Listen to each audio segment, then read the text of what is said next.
Day Dawns ARKS. Welcome everyone to your weekly Phantasy Star Online 2 podcast recorded live on January 31st, 2020. I am one of your hosts, PrinceBrightstar, and with me is Dance. Go ahead and say hello.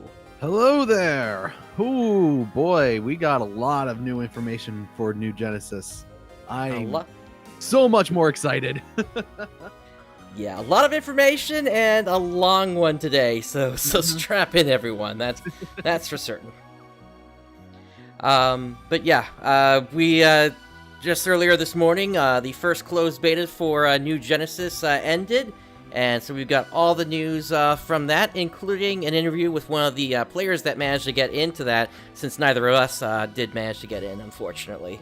And not only was he able to play this, he's also a member of the Ark Slayer team.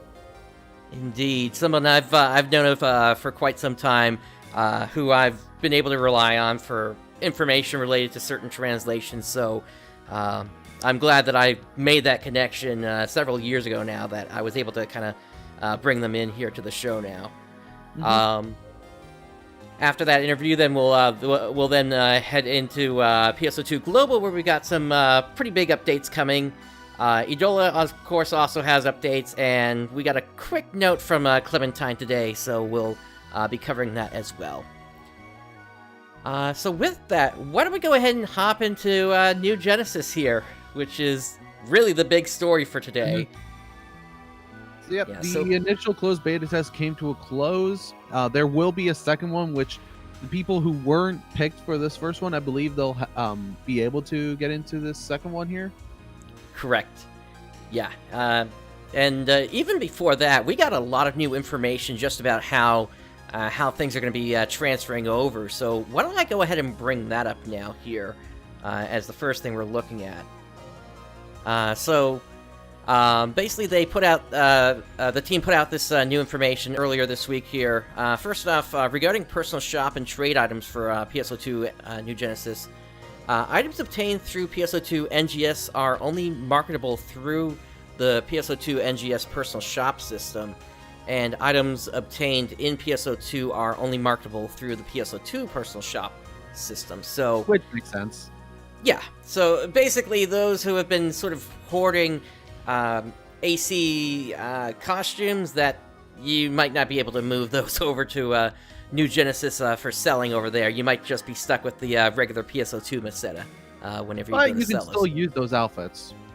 Yeah, you can still use them. You just can't sell them over there. Yeah. The personal shop system allows the display and purchase of items by value according to N Meseta, or I guess really the way we're supposed to say that is New Meseta. Yeah, but it's Meseta. Yeah, basically. Yeah. Upon sale, a 10% seller's fee will be deducted from the item purchase price. I believe that's a 5% increase on top of what already existed in PSO2. Yeah, because there's already a 5% tax on that kind of stuff. Yep. And then I guess that's a way to start to try to counter the inflation that will inevitably happen. For certain, yeah. And then, unlike in PSO2, there is no ability to trade items directly with other operatives in PSO2 NGS. So that's kind of telling us to why we've gone over a month now without a fix for that here in PSO2. Yep, it looks like they probably just wanted to get rid of that because that was causing a lot of issues with RMT. Yeah, definitely. Moving on to the next section here, regarding the power of weapons and units you obtained in PSO2. Items obtained in PSO2, such as weapons and units, will be modified during use in PSO2 NGS. Changes will be reverted during use in PSO2 and will be the same as before. Rarity of PSO2 obtained weapons and units will be converted during use in PSO2 NGS as below. So, for your 1 to 6 star weapons, they turn into 1-star weapons. And same for units. 7 to 12 becomes a 2-star. 13 to 14 becomes a 3-star. And then a 15-star turns into a 4-star.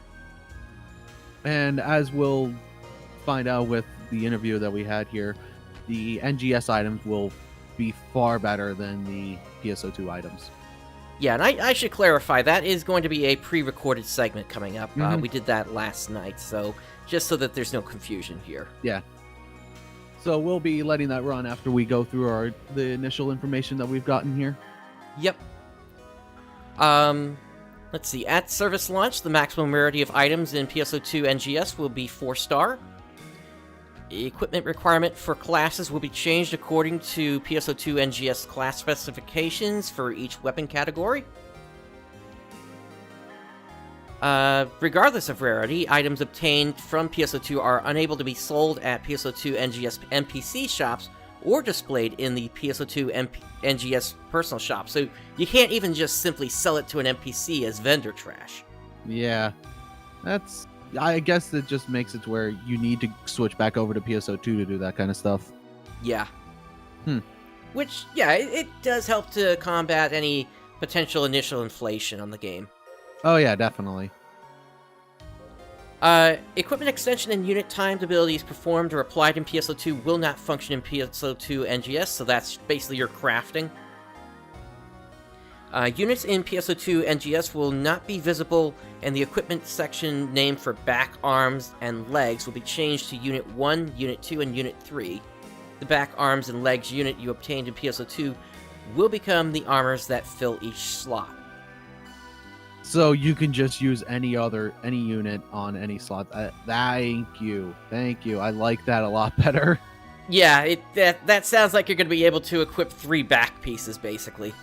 Yeah, pretty much. But it also makes it to where it doesn't matter what kind of unit you get. So, like, trying to go for the better units, like, okay, you want specifically a leg unit, and then you just keep on getting back units that are completely useless to you.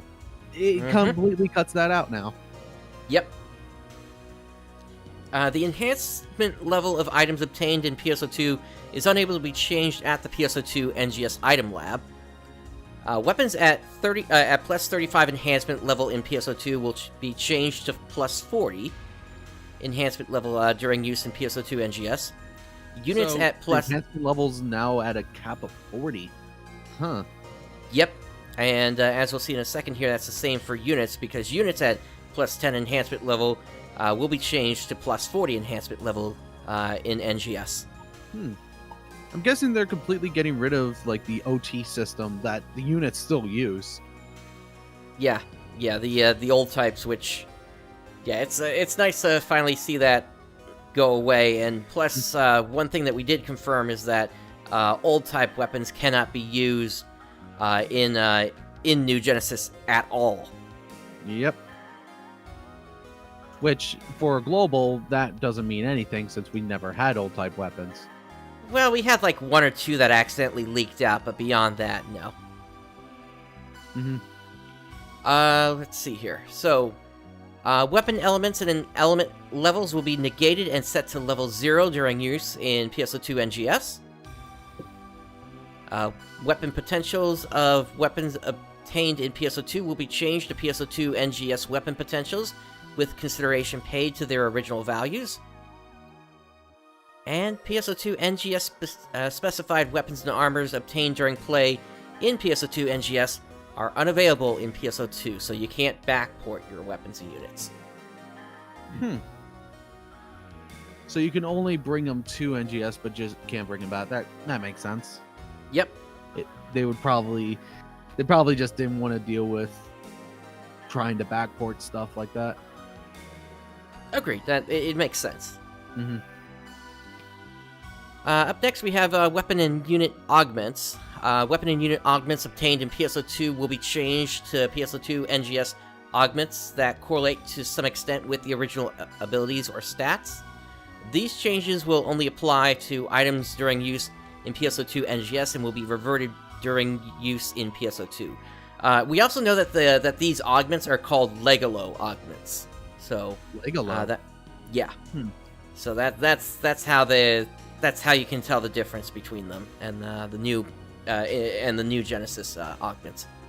Okay. Weapons and units obtained in PSO2 cannot be augmented at the item lab in PSO2 NGS. And the designation of S-grade augments will be negated in PSO2 NGS, and these items will also have modified values that correlate to some extent with the original abilities or stats. And then moving on to equipping layering wear and cast parts in PSO2 NGS. During PSO2 story cutscenes, if a character that is wearing or using PSO2 NGS layering wear or cast parts, they will instead be shown wearing or using the default PSO2 outfits or cast parts. So for males other than Cash, you get the Close Quarters. For females, you get the Quartz Verge. For male Cash, you get the Dista series. And for cast females, you get the Deal series. So you're just going to be wearing default outfits instead of all the random stuff that you can now put on. Yep. And so this gives some value to the AC outfits that still exist on PSO2 right now. So yeah, if somebody wants to, why don't you take the next section here? Alrighty. So shared content between PSO2 NGS and PSO2. So the different symbols here, Y meaning yes, N meaning no, and a triangle meaning does not apply or some aspects are different. Now, there's a lot of different stuff with this here. So a lot of the things we already know was going to be transferring over, like playtime, registered symbol arts. Meseta wasn't going to be transferred over. Also, the chat shortcuts. There was an error made regarding the possibility of data sharing. We apologize for the error and have corrected it. It was added on 1/28/21. Okay, yeah, they updated this on the 28th, by the way. So that's why the ones are in red here. Yep. Partner characters are not going to be available at all. Gender. There is no gender concept in PSO2 NGS. Characters created in PSO2 that are used for the first time in NGS will have this character information generated as Type 1 for males and Type 2 for females.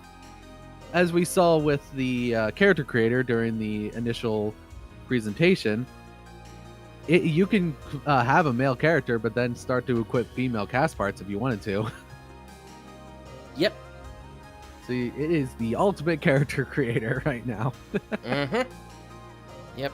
Still waiting for them to say that they're going to add in even more races, like a lizard-like race or something like that. Put scales on your skin and such. Lizard or Beastman. Beastman would be great to bring back. Yep. Actually, if you got the Beast mask, you can get pretty close on it, I think. True. Character equipment info is saved palette information from PSO2 is saved independently from NGS. And a lot of other items that we already knew was not going to transfer over. Action items. Yeah, the photon arts are going to be completely different compared to PSO2. Equipable weapon information is different between PSO2 and NGS. Weapons equipped in PSO2 cannot be used in NGS. So, I guess you have to unequip the weapon and before you can use, and then transfer it over before you can use it in NGS. Then. Yeah, I think what they're saying here is that if you have it on your weapon palette currently, it's not going to transfer over until you re-equip it over a new Genesis. That makes sense. Same thing with the units. There are no pets because there's no summoner class yet, or skill rings, huh? Yep. There's some information coming out of from the data miners that is kind of interesting. So. There might be a class that we're familiar with coming back. Oh? Yeah. Could you share the info with that? I think I'm going to hold off on that one for now. But it's right. If you know where to look, you'll be able to find it. Inventory. So inventory in both the games are separate. Items in PSO2 inventory can be withdrawn from the storage terminal. And inventory expansion status is not shared with the inventory of No Genesis. However, when PSO2 inventory is accessed via the storage terminal in NGS, the PSO2 inventory expansion status is shown. So it is completely different, inventory expansion things between them. All right. Yep.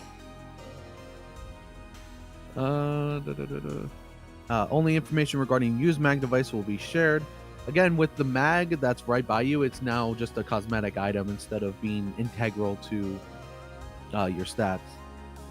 Yep. I'm kind of curious how that one is going to work with the stealth mag. Oh yeah, true. Because whenever you bring up your menu, the menu actually shows up next to your character being displayed by the mag. So I wonder how that animation is going to work. I don't know. We'll see. Yep. Fashion! Like, all this stuff is saying yes here. So fashion information set by using a ticket item, fashion items that are usable by all characters, time remaining to edit after using Salon Pass, and time remaining to edit after using Color Change Pass. So, yeah, all that stuff is pretty normal. Quest unlock status, like the story quest and all that, that's not shared. Gatherings not shared. There is no crafting in New Genesis. There's no personal quarters. There's no the personal shops are completely different. There is alliances in NGS, but you won't have the alliance quarter at all, sadly. Yeah. We'll have to see if they do any other sort of housing in the future, but yeah, for now, it's just whatever you set up in PSO2 will carry over into New Genesis as your alliance chat. Yeah, I hope they do some sort of housing thing, especially with how much more open the world is. Like, make an area that is specifically for, like, having a house, like a nice house that you could just put different items in to have your own, like, obstacle course, or just to relax in, or something like that. Yeah, take it to the next level. Make it, take it to the level like Final Fantasy 14 or something like that. Or even higher, since you might be able to do something with that new, better engine. True. Speaking of that engine, I wonder when Global's going to get the upgrade. No need to recreate Alliance. Yep, you don't need to recreate Alliance. The Alliance is going to be transferring over. Yep. Yeah, we still don't know anything about when things are going to be happening. Late last year, the Sega CEO, as part of one of the investor meetings, they did say that they were shooting for a Q2 or Q1 release. I think it was like a spring release, I think they said, for New Genesis, but we don't know if that also includes Global, although the hope was that they were going to be a simultaneous release. Which I believe they're still going to try to do that. Yeah. We're close enough now that it's becoming a real possibility. Also, no need for the Alliance tree when you have the Field Mag. Yep. Those are giving the buffs out now. Exactly.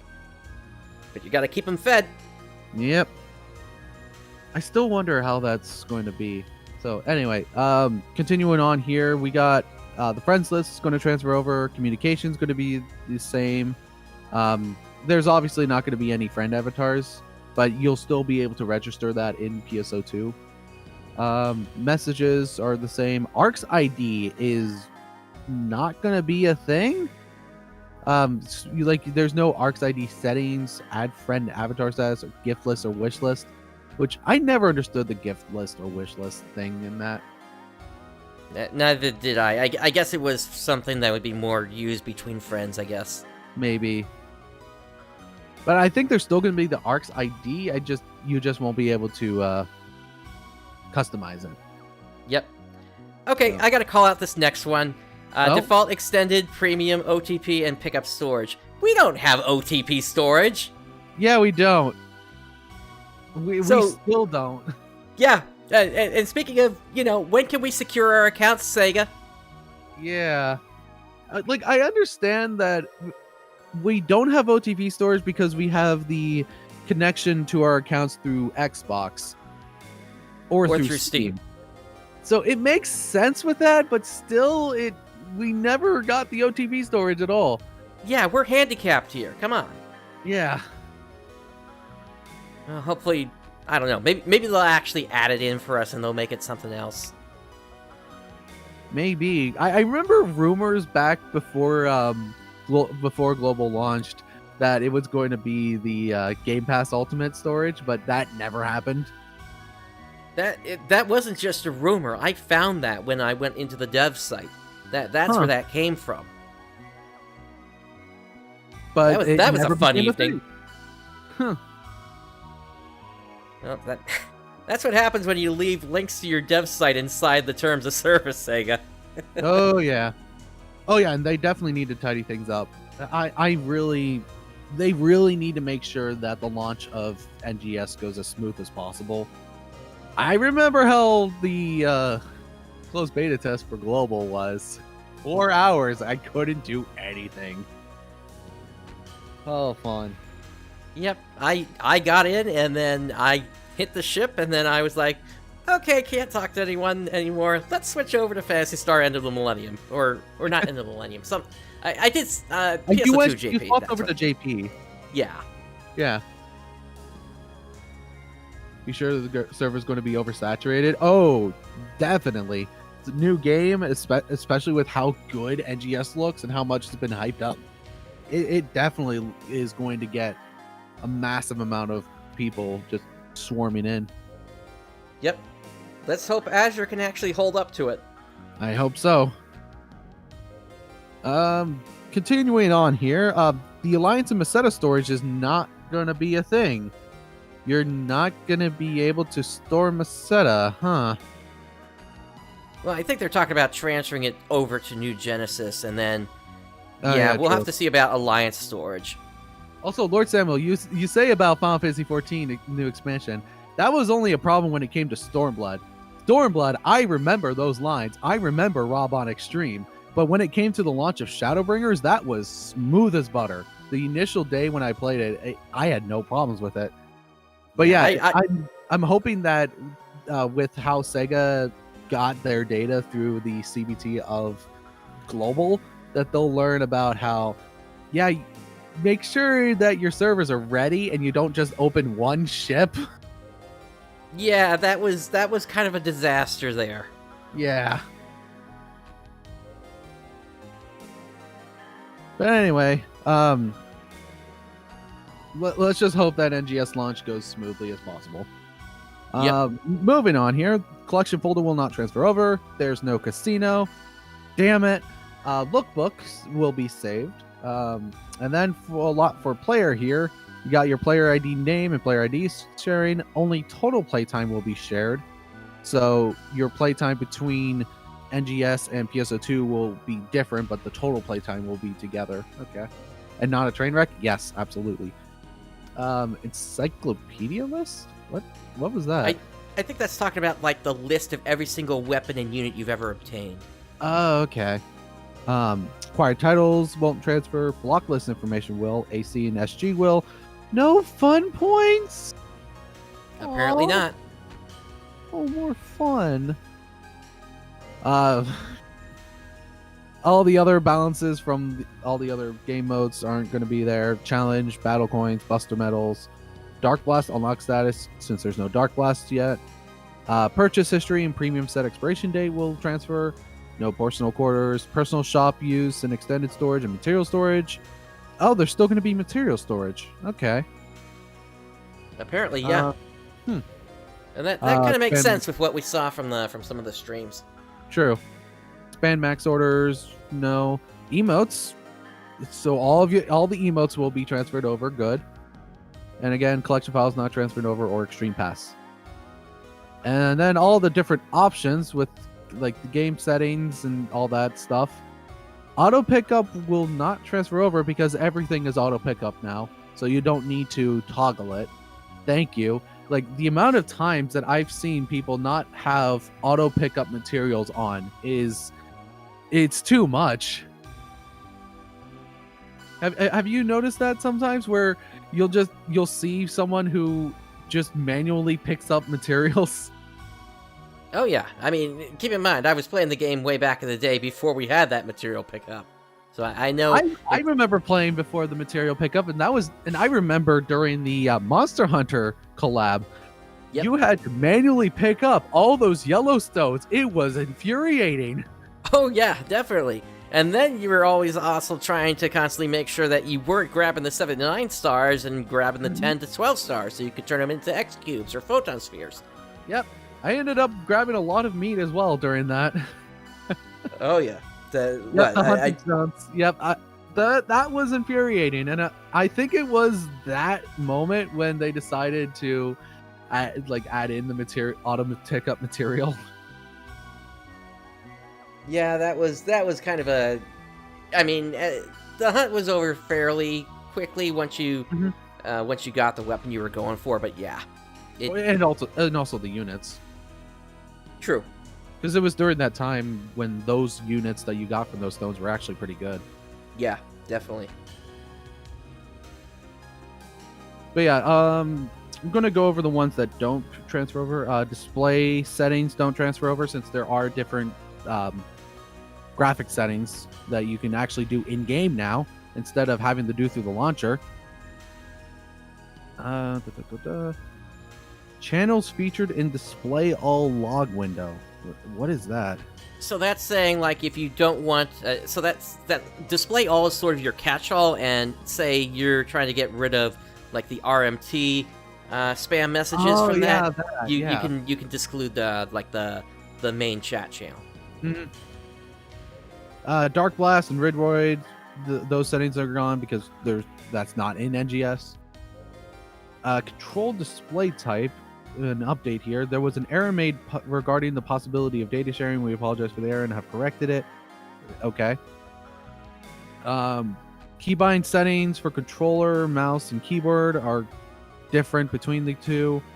Volume, graphics, features, and display quality are shared. Lord Samuel, that would be kind of unusual for them to reset those every patch. Yeah, it would be a bit too much. But I'm guessing, like, just their settings for PSO2 and your settings for NGS are going to be different, but also the kind of similar in some ways. Yep. That's pretty much what I'm getting for that. Yeah. And then, yeah, they just kind of go into some of the updates that they did at the bottom here. But that's basically the new word on what's going to be transferring over. So a lot of stuff is transferring, but some things are not. But at the same time, it's understandable what's not transferring. Yeah. But I like how transparent they're being about all this information. It's very clear what is and isn't transferring, and I like that. Agreed. A whole new cast of character? Oh, yeah. Yep, definitely. Well, I don't know. Somebody did something during the test, and they found a place they weren't supposed to find. Oh boy, what happened with that? Somebody found a bridge. Oh, a bridge? Yeah, like a ship bridge. Oh, and you consider the voice that you heard during the emergency quest. You put two and two together, and yeah, that seems to be proving one of my theories that a character that we knew back in PSO2 is still going to be alive and around in New Genesis. So yeah, cats pretty much live forever. That's good to know. Yep. Pretty much, yeah. Oh, either boy. that or it's a different one either that or it's a different Sierra that we never met, because keep in mind each ship has its own Sierra on it. Yep, even Doodoo. We'll see about Doodoo. Yeah. I didn't see him there. I didn't notice Doodoo at all. I don't recall the name of the enhancement person. I would have to rewatch some of the gameplay footage online. I mean, it's kind of impossible to get Doodoo at this point, because we kind of got confirmation during that interview that you can stack more than 10 of the capsules at the time, so that it's going to be a hell of a grind, though, so get ready for that. Oh, yeah. Anyway, let's move on to now the new Genesis player site. Now, we're doing this sort of through machine translation because we really don't have a better way to do this here. And not everything is translatable here, just because some of these are built into images, actually. But this page here basically goes over what we learned previously, that the ARKS are still around and that they're fighting against the dolls. This page here now goes into some of the new features that are available. We're going to skip the video on the left, but we're going to take a look at the one on the right here. And I'm going to bring this up on YouTube, actually. Let's see here. Not the mini player, theater mode. Here we go. So this is a little video kind of showing what you can do in terms of accessories including the fact that apparently you can choose where the mount point is for accessories as well. So that's a nice little thing to see there. Mm-hmm. Once again, we've got the new stamp function in use here. Yeah, some of these videos are pretty quick. And then, of course, we have the thing that you're interested in. The finger movements. Yes. Yep. The new emotes that have finger movements as part of it. It's great. Look, he actually points. I love it. Yep.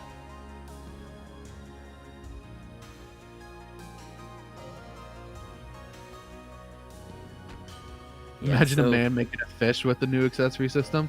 People have already made massive fishes already in normal PSO2. Yeah, there's a lot of untapped potential here, which is just going to boil over very soon here once it finally releases. Then we have the next tab here for the high-quality open field. This one has a video that's a little bit longer. This one is going to start out by showing us the how the photon dash works here, as well as moving into a different area. We can see that I love it. Yeah, we can see the number of players just decreased down to 1 out of 8, so they're in a combat area now. And you can see all the different rest of the nodes that are around there. Yep.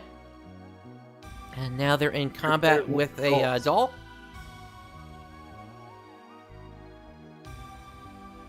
Yeah, I've been hearing about how spongy a lot of these dolls can be. Yep. This here is a trial scenario where the player needs to hop up to the different platforms. And then this here is talking about after clearing a trial, they get a PSE burst.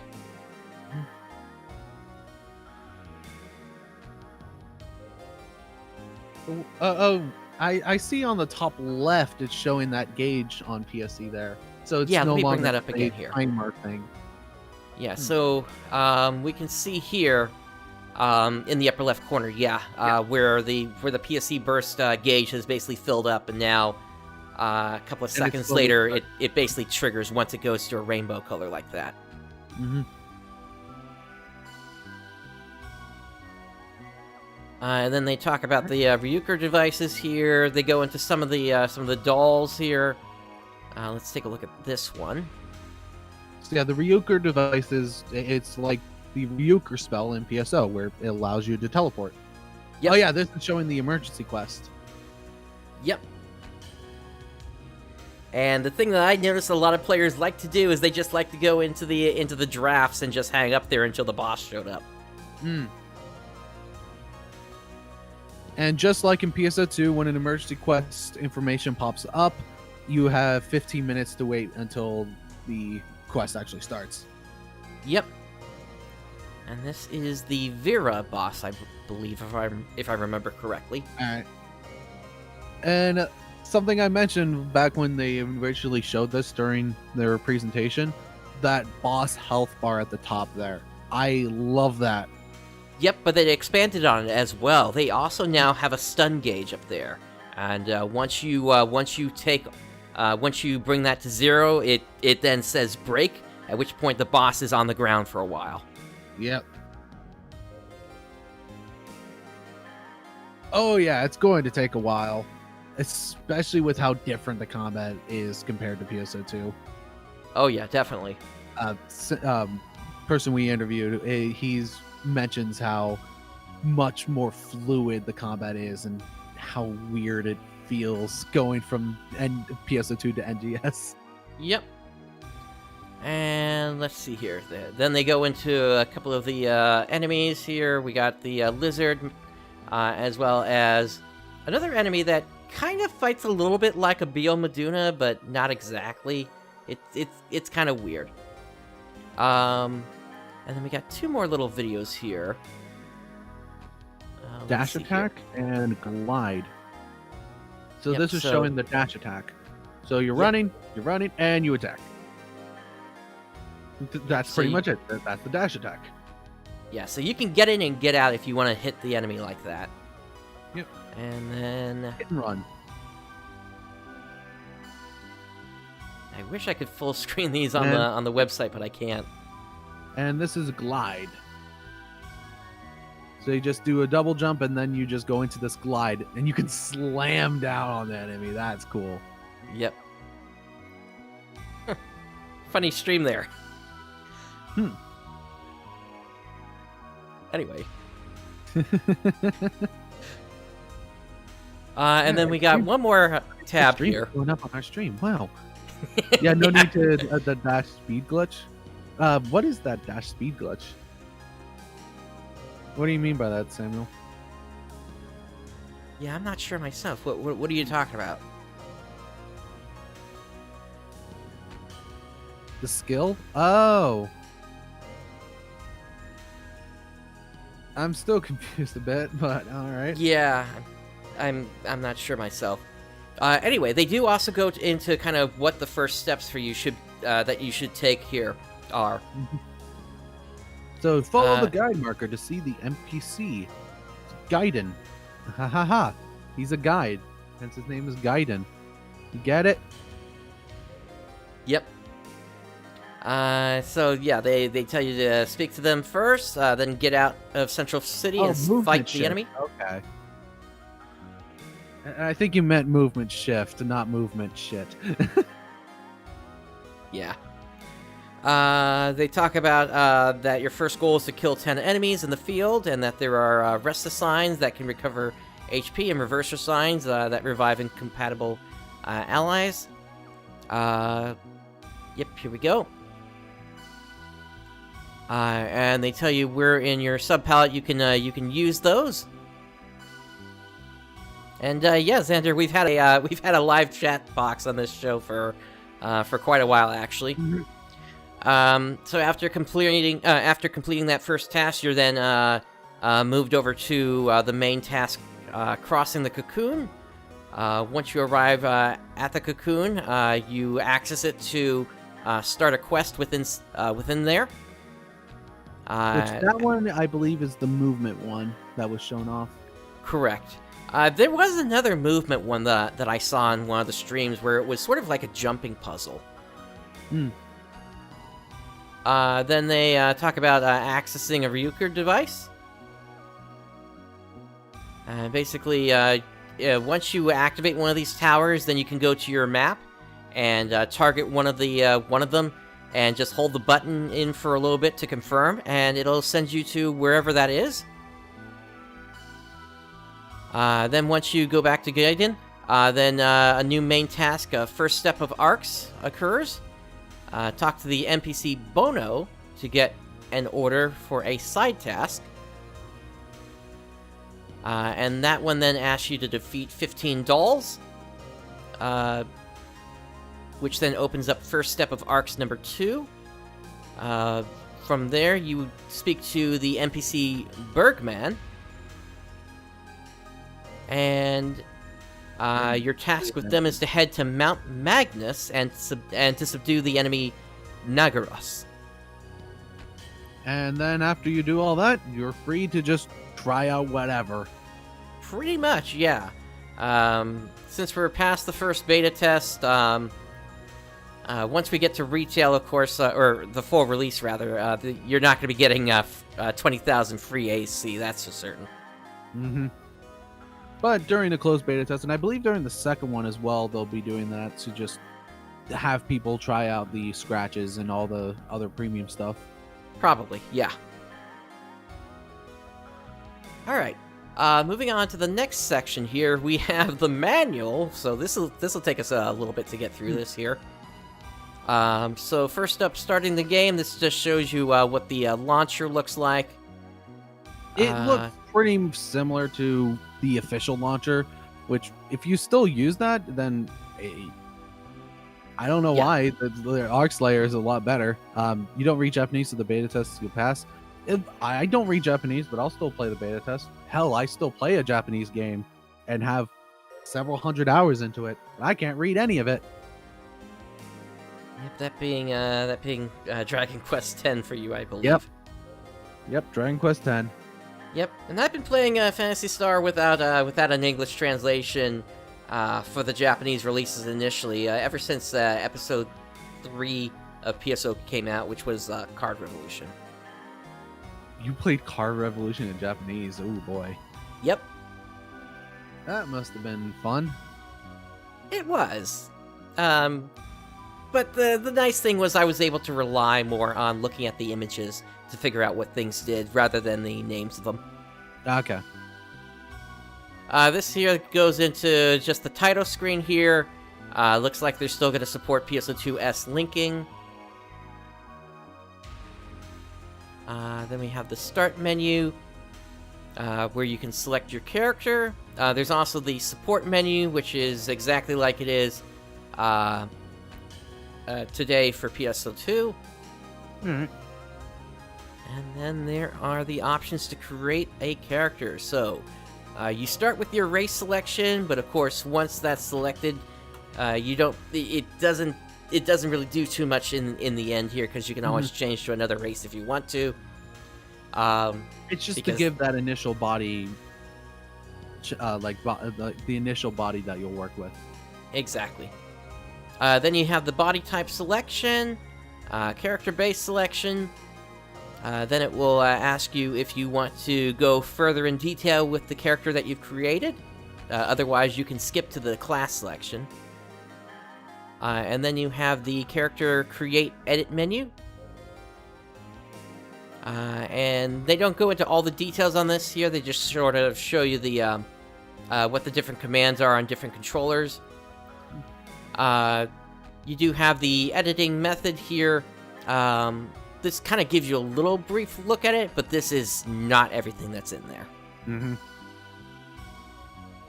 Once you're done with that, then you have your class selection, and then you enter the name of the character and a final confirmation.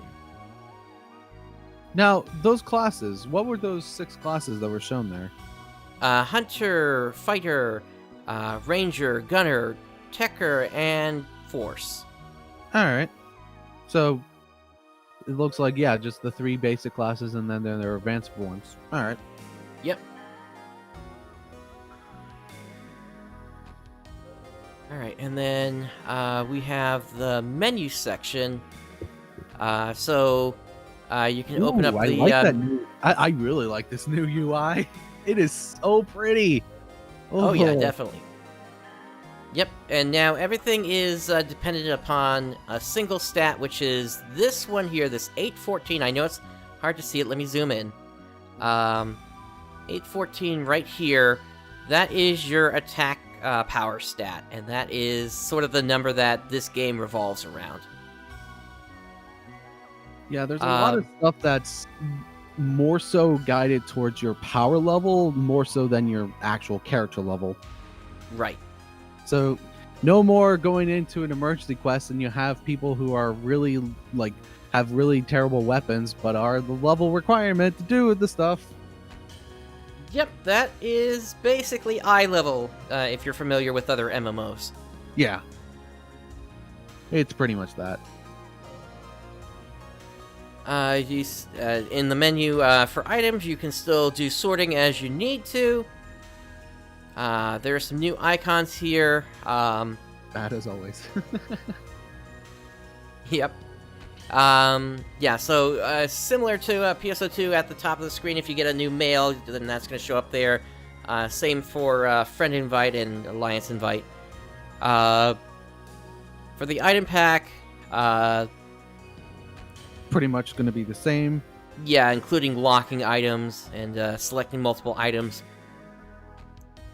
And then you've got the different equipment sections here.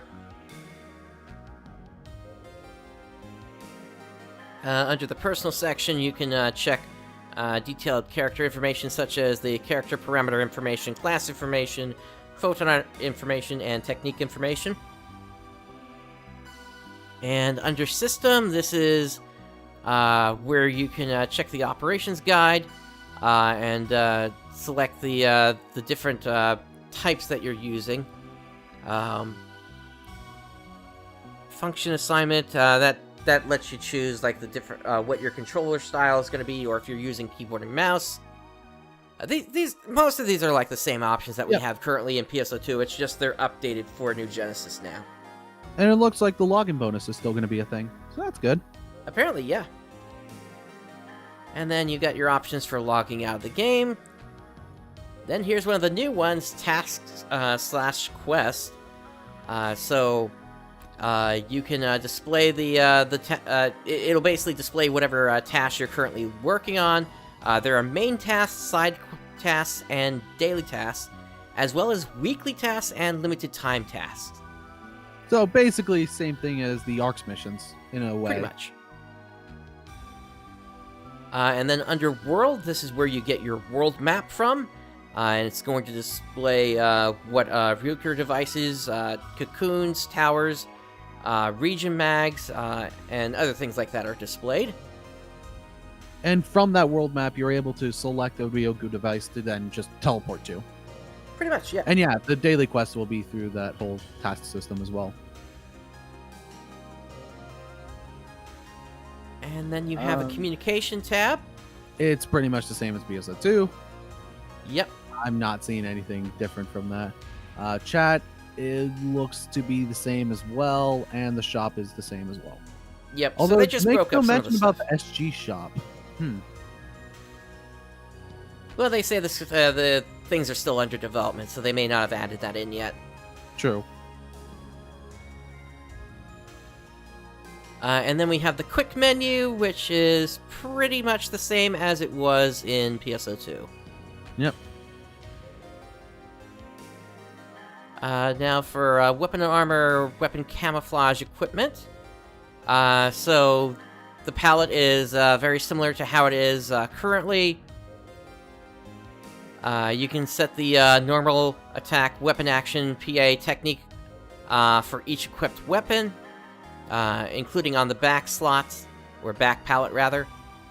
Looks like they've gotten rid of the old 2-type palette though. The 2-type? So instead of having the three buttons, instead of back when PSO2 started, you had the 2 buttons, the weapon and then the photon art, which was in the three hit combo, if you remember. Oh, yeah, that was dumb. It's what they had at the time. So yeah, I'm glad they got rid of that. I believe they did that to compromise for Vita. Agreed. So once again, another good thing to see coming from the Vita's support ending. Yeah. Yep, the Vita's death. But other than that, most of the weapon stuff is the same. Same thing with the sub palette. You can edit it the same way, and putting on PA techniques or class skills. Yep, pretty much the same as PSO2. And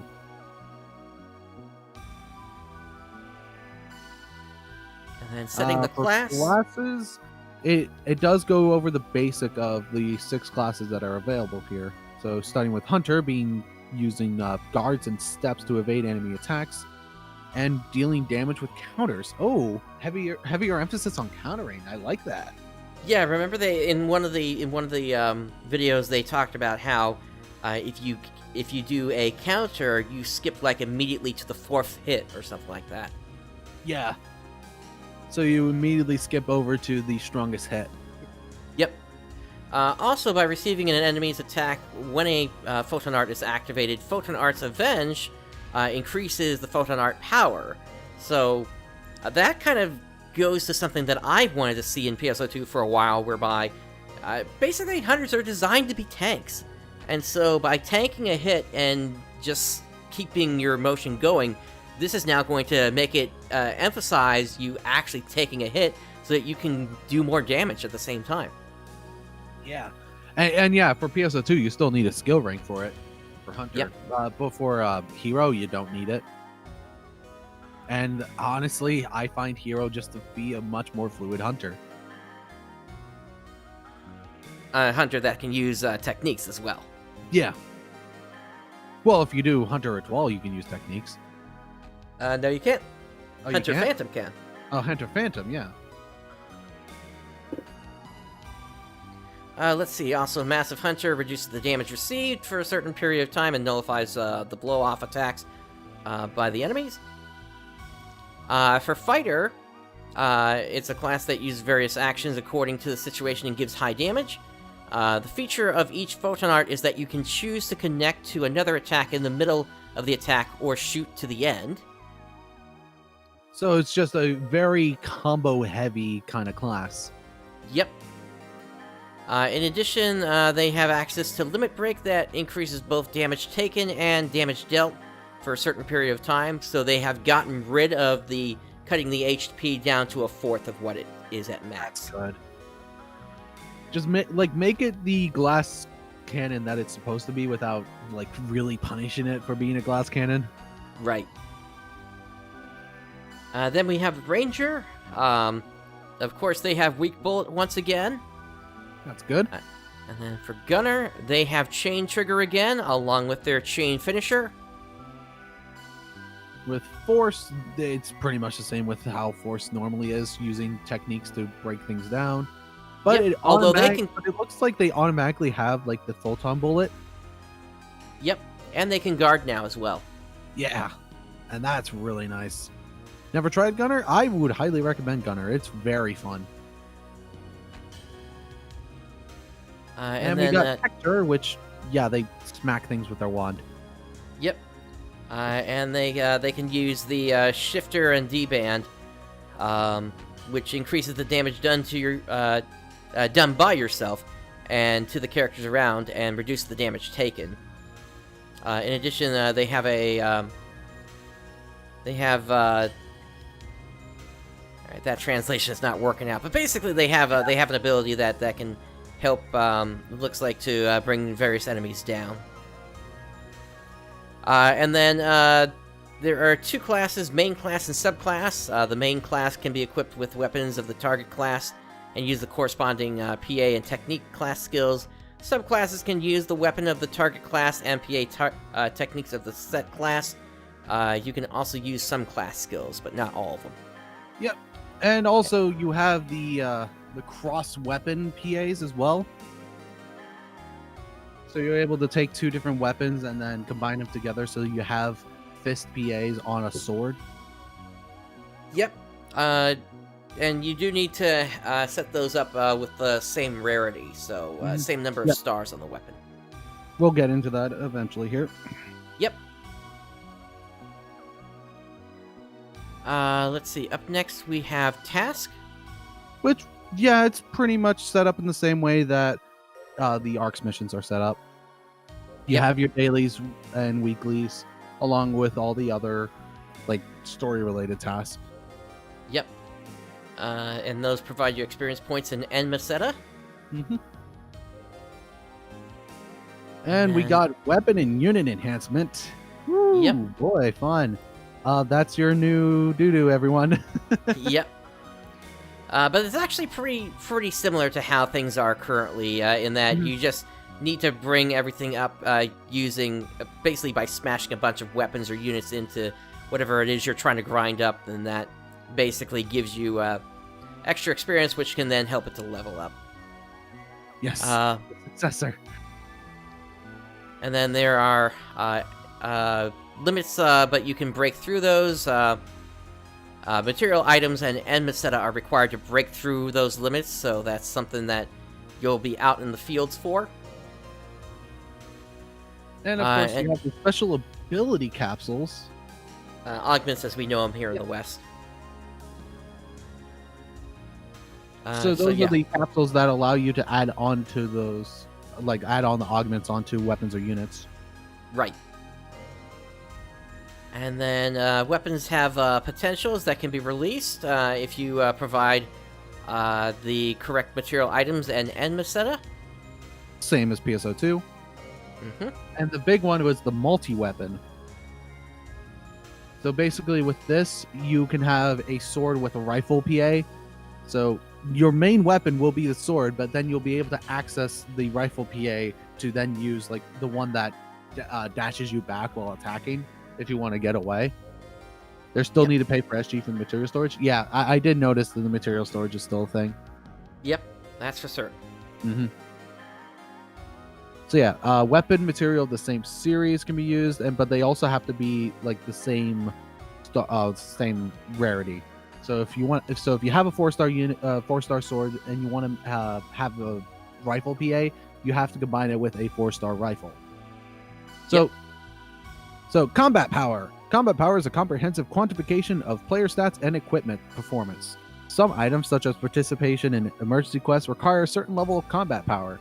So yeah, the combat power is pretty much going to be your more important stat that you'll want to raise over your level. Yep. Also, it's a more comprehensive way of showing how strong you actually are, so that you actually know what kind of good equipment that you want or something. Yep. And then this is a bad translation. This is actually mag here. Yep. Your mag is equipped with a function called active sonar, which allows you to detect undiscovered cocoons and towers. So pretty much like the sonar thing in Breath of the Wild. So. Yeah, I love my mug root beer. It's basically going to send out pulses of light every now and then when you start to get close to them. Yep. And then we have the quick hood. By using items obtained by gathering, you can create a quick hood to temporarily increase the player's ability. Okay, so I think that's actually... Yeah, I think that's supposed to be quick food. Yeah.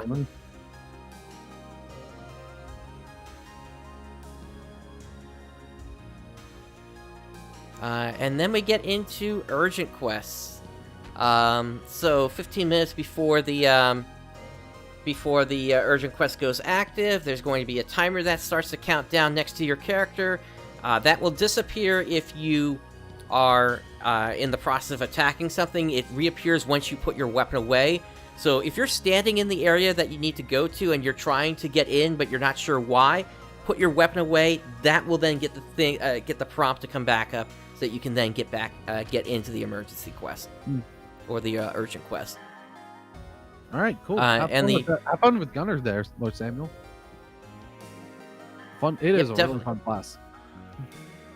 Once again, this will display what the target is, as well as what the required power level is. At least I think it does. Mm-hmm. Let me actually do this real quick. No, actually it doesn't. It just... Oh, actually it does. It's this little thing right here in red. This, where it says 950 here. Yeah, that's the combat power that you need to be at in order to participate in it. Yep. And then the way you queue in is actually very similar to how the battle mode works in PSO2. So you just say that you're going to do it, and then you can just walk around until it goes off? Pretty much, yeah. Huh. Whoops. Still have more over here. And then we have block movement, which basically talks about how you can move between PSO2 and PSO2 NGS. You can do that at the Ryuker devices. Okay, moving on to combat. So you have your normal attacks, you have the ability to lock onto targets, you have your photon arts, which are your bigger damaging attacks. Techniques are more specific to... Go ahead. All photon arts and techniques obviously use up your PP. Yep. Yep, techniques being for forces and detectors. For some techniques in photon arts, you can hold the button down for longer to get it to do more damage. But if you take damage, that will be canceled. The exception, of course, being with the use of Massive Hunter. You can also set photon arts and techniques to the sub-palette. Using photon arts and techniques consumes photon points. Photon points can be recovered by hitting the enemy, as well as just letting time pass. You have the ability to use a step, which basically allows you to avoid an attack. And if you avoid an enemy's attack during the step, then the step counter will be activated by making a normal attack. So that's something I'm not able to confirm if if it actually automatically does it, like sends out an attack for you, where you don't have to push a button after. That I'm not sure of yet. All right. Of course, we know about the Photon Dash, lets you move around quickly. You have the ability to jump. In fact, you can double jump. You have the ability to wall kick, which, by the way, you can only wall kick once. You can't do multiple wall kicks in a row. Photon Ride, if you keep holding the jump button, then you're going to glide down slowly. And then you can bring up, you can use the weapon action, and its effects changes, depends on which weapon you're using. And I'm hoping that they do carry over the ability to use the weapon action on one of the side mouse buttons. That's how I currently do my weapon action. Yeah, that's how I do mine as well, along with also having it mapped to F. Since that's a lot really easy for me to hit when I'm on WASD. Gotcha. All right, and then how to use the palette. Using the palette is basically the same as it is in PSO2. So, don't really need to go over that any more than that. Yep, same for Photon Blasts. Yep, it's the same thing. Photon Blasts are pretty much going to be the same. Enemies. So we got the different enemies that are in New Genesis currently. Dolls. So these are your primary, like, fall spawn-like kind of enemies. That's what we think they are, but they might not be fall spawn. We'll have to see. Yeah. They might be more Machian in design than fall spawn. Mm-hmm. Yeah, but they're basically the major threat. Yeah. And their yellow core, which looks like it's at their head, is their weak point. Yep. So much like how with the fall spawn or the Darkers, it's the giant red point. Yep. Altars. Nighttime is an enemy that is stronger than usual. So I think they're talking about that just in general. The general time enemies are going to be stronger. So these altar enemies, they're basically weaker during the day, but then stronger during the night. So it's better to fight them during the day. Yep. And of course, we got rare enemies, which they just give more experience points, have a higher chance of dropping rare items, and they have a high chance of showing up as PSE level rises. Similar to how PSO normally does it. Interesting that that's happening on one of the critters there and not one of the actual enemies in the game. Yep. Well, and so it can show that rare critters can show up, so that's good. Yep. And we got enhanced enemies, which, yeah, pretty much the same how it's been in other PSO games. Yep. So basically, in this case, we have enhancers. Enhancers have the ability to negate attacks against the target, so you need to destroy the enhancer to then be able to actually attack the main target then. Mm-hmm. And so far in the game, we have attributes fire, ice, or lightning that enemies are weak against. If the enemy has a weakness attribute and you target it with that, then you're going to do more damage. And in some cases, some enemies will continue to attack with the weakness attributes. Or rather, if you continue to attack with that, then the enemy will go into a down state called attribute down. And then, some enemies have weaknesses. When you attack the weak point, the damage display turns blue, and you do more damage. And then it's also possible to render an enemy into a physical down state as well by doing that repeatedly. So, moving on, we got the big thing to talk about, the fields and the different stuff in there. So, you got two different sections of fields. You got the exploration section, which allows you to just run around, gather materials, fight the critters for more materials. But enemies can, like regular enemies and bosses can show up at random, so be ready for that. But the big thing is like the combat section. Those are for specifically if you just want to focus on combat. So you move into that section, you have that red icon that shows up, and a marker will be displayed where enemies are appearing. So you can then rush over and start attacking. Yep. But those exploration sections, you are not safe there. Keep that in mind. There can be boss characters that show up, and you can have up to 32 players jumping on that boss. Yep. It can be pretty insane where you're just normally gathering and then suddenly a giant doll shows up. Yep. Oh yeah, definitely. So you went over the Euchre device? Yep. They allow you to then, once you activate it, you'll be able to quick travel to there and between any other Euchre devices. The Resta and Reverser signs, so basically you're able to use Resta and Reverser by gathering those up. There is a cap on those as well, obviously. Gathering, you find the materials out in the field and you gather them. I'm guessing it doesn't require the stamina like PSO2 has it, which if there's no stamina like that, thank you. That would be nice. I forgot to ask about that. Yeah, we'll have to see.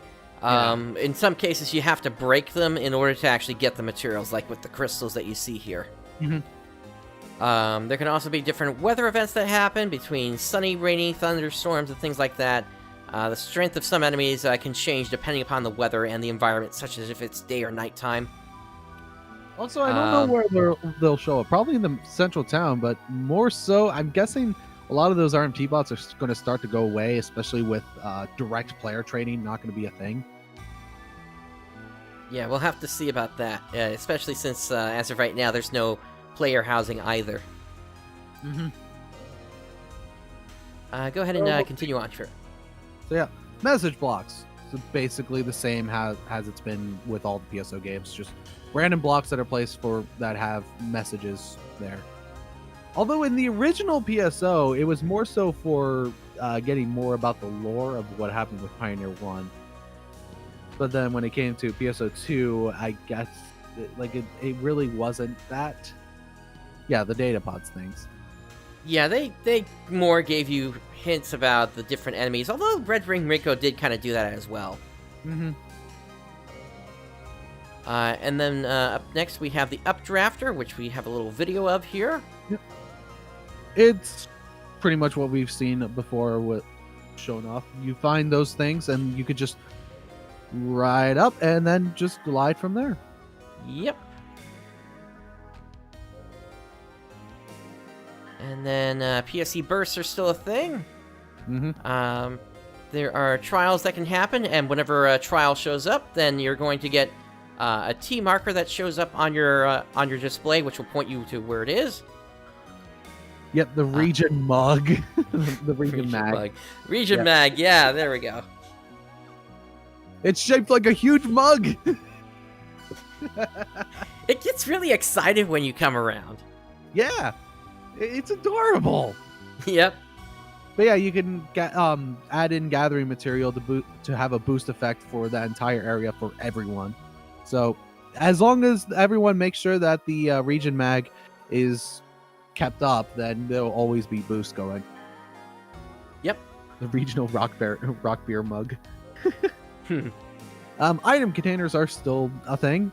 You have white, gold, and red.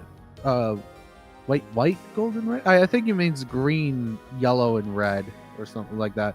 Green ones usually have like basic items in them. Yellow's units, and then red is more so rare stuff. Yep. Alpha has crag beer, not Navarian rock beer. Alright, and then we got operation stuff, which is basically showing where you can use keyboard, mouse, and gamepad. Showing, and then the next one is showing like basic of what the UI is. Yep. So number one there, which is this section here, it's underneath the minimap. It's basically what your current task is, and as you finish tasks up, new ones will pop up in its place. That's kind of the new thing that's been added for New Genesis. Yeah, it's like a quest menu, like in Final Fantasy 14, where you just have that quest list on the right side, and you could and it just pretty much tells you what you still need to do. Yep. I would like to be able to modify the UI. Yeah, I hope so as well. Especially if this is a new engine, can we please modify it like how other MMOs are? Yep. Yeah, and set quest priority. You can, I believe, you can also do that in the quest list. 2 is showing the destination for ongoing tasks. So like how the ARKS missions are set up. 3 is access target menu. So if you're targeting someone, then or an enemy, then that little circle shows up. Yep, and pretty much the rest of this is the same, actually. Yep, and all the rest is the same as it is in PSO2, except for like the in-game time, since now there's a day and night cycle. Yep, and that's to the right of the minimap there. Yep. And the last thing it shows is what the screen looks like when you're in battle. Yep. So you have your target marker, the damage recovery display, EXP earned, the target display, which is right at the top there, which I like that it's at the top instead of at the bottom, like the top left. It makes it a lot easier to then read what the enemy is and also see what weaknesses they are. Yep. Similar to Final Fantasy 14 minus the weather system. Yep. And also number of participants, which I can't fully read that. I believe that says 1 in 32. Let me try to zoom it in. Let's see. Yeah, no, actually, I think that's 1 in 12. 1 in 12? Yeah, okay. And I do remember seeing really one of those. That, though. Yeah, it's a little too small in the resolution there. Yeah, that is the manual on New Genesis. Pretty much, it is trying to be like PSO2, but just much more improved and much more what it should have been a couple years ago already at this point. Yep. If only they got rid of the Vita sooner. And then pretty much the same as PSO2 for multi-party stuff. Yep. We have the frequently asked questions. Yep. Operating a lot environment. of these are kind of similar to how we've already covered some of this stuff. Yeah, so let me see if I can find anything that's kind of unique in here. We already went over what content is shared. We went over how to switch between PSO2 and NGS. Cannot create a team with PSO2 NGS, and basically it's the alliance. The team is the alliance. Yeah. So they're saying you can't do it during the closed beta test. You'd have to do it in PSO2. So that's interesting. So there could potentially be something coming in the release version then. Yep. This is saying that it's not possible to charge AC. Instead, you got 20,000 to play with. We know that the play data of this test does not carry over into the second one because everybody's going to be using new characters for the second test. The character data that was on your account got copied into the first test. Let's see. May not be able to move on the field. If for some reason you cannot move on the field, please teleport from the world map in the main menu. So yeah, there doesn't appear to be a cooldown with that either, in terms of how frequently you can teleport around, so that's a good thing. Also, Lord Samuel, you don't need to re-download the game. I believe there is a way to transfer over files from the Microsoft Store over to Steam. Yeah, there's going to be a way to do that. Mm-hmm. And then, after selecting Start Game in the launcher, the game does not start. Let me get... I was going to say, let me guess, delete game guard, and it says delete game guard folder. Yep. God damn. Actually, game guard after all these years. There was actually another one that's part of that, and it's actually a limitation on the CPU that you can use. If your CPU does not support AVX instructions, then you won't be able to play the game. So that's basically any processor that's older than the Core i 2000 series, or if you're running a Intel Pentium processor. Which at this point, why would you Yeah, still be using that stuff? That's a computer that's over 9 years old at this point. Yeah. Oh, Google can't translate this page. Oh? That's interesting. Okay. 1 second. Let me see if I can figure out No, how all the even by if you click on categories, the FAQs are still exactly the same. Okay, I thought there was more to this here. Nope, there's nothing more to this at all. All right. Well then, moving on then. They did also have a support page where they went over their terms of service, the software license agreement, copyright, usage guidelines. Some of you might have noticed that the music on the channel disappeared earlier today. I reread some of that, and yeah, until I can actually put video to those music tracks, I had to take them down. So they'll be back soon enough. Yeah, pretty similar to how Final Fantasy 14 has it with their thing. Basically, they don't want you to upload music just straight upload the music. They much rather have music with gameplay. Yep. So that way, they can also show off the gameplay and get more people that are like, ooh, the music's really great, but the gameplay looks so much fun. I actually want to play that. Exactly. I've been gifted some videos that Idola has taken, so I'll be able to attach those to the game footage. So they'll be up as soon as everything can render. Mm-hmm. And they just tell you they recommend taking a break every 15 minutes, or a break every hour for 15 minutes. Do not play when you are drinking. Yep. Oh, or lacking sleep. And be careful not to interfere with your own health and life. So don't do a 32-hour stream like I did when the global beta launched. Yeah, even I was like, you know what? I'm gonna stop here and I'm gonna restart fresh for when the next section of the beta starts. Yeah, I ended up taking a 2-hour nap during that entire thing. So there's I did highlight that entire stream, so it's still on my Twitch page if you wanted to watch that. But there's just 2 hours where there's nothing because I had to sleep. I was about to crash. But then I was able to actually work through the entire rest of it, so it worked out in the end. Yep. Alright, and that's pretty much the bulk of what was ready at the launch of the page. Now we do have some news updates that have come out since then as well. And in fact, let me make the browser a little bit bigger if I can here. Yeah, there we go. All right. Okay, so we want to be on tab number 2 here. So this is the start of everything. This here is just talking about the different times for the test and what was tested, testing the basic game system, server load verification, confirming the sharing of data between the two versions of the game, operation test of ARKS cached, and some other functions. Then we move on to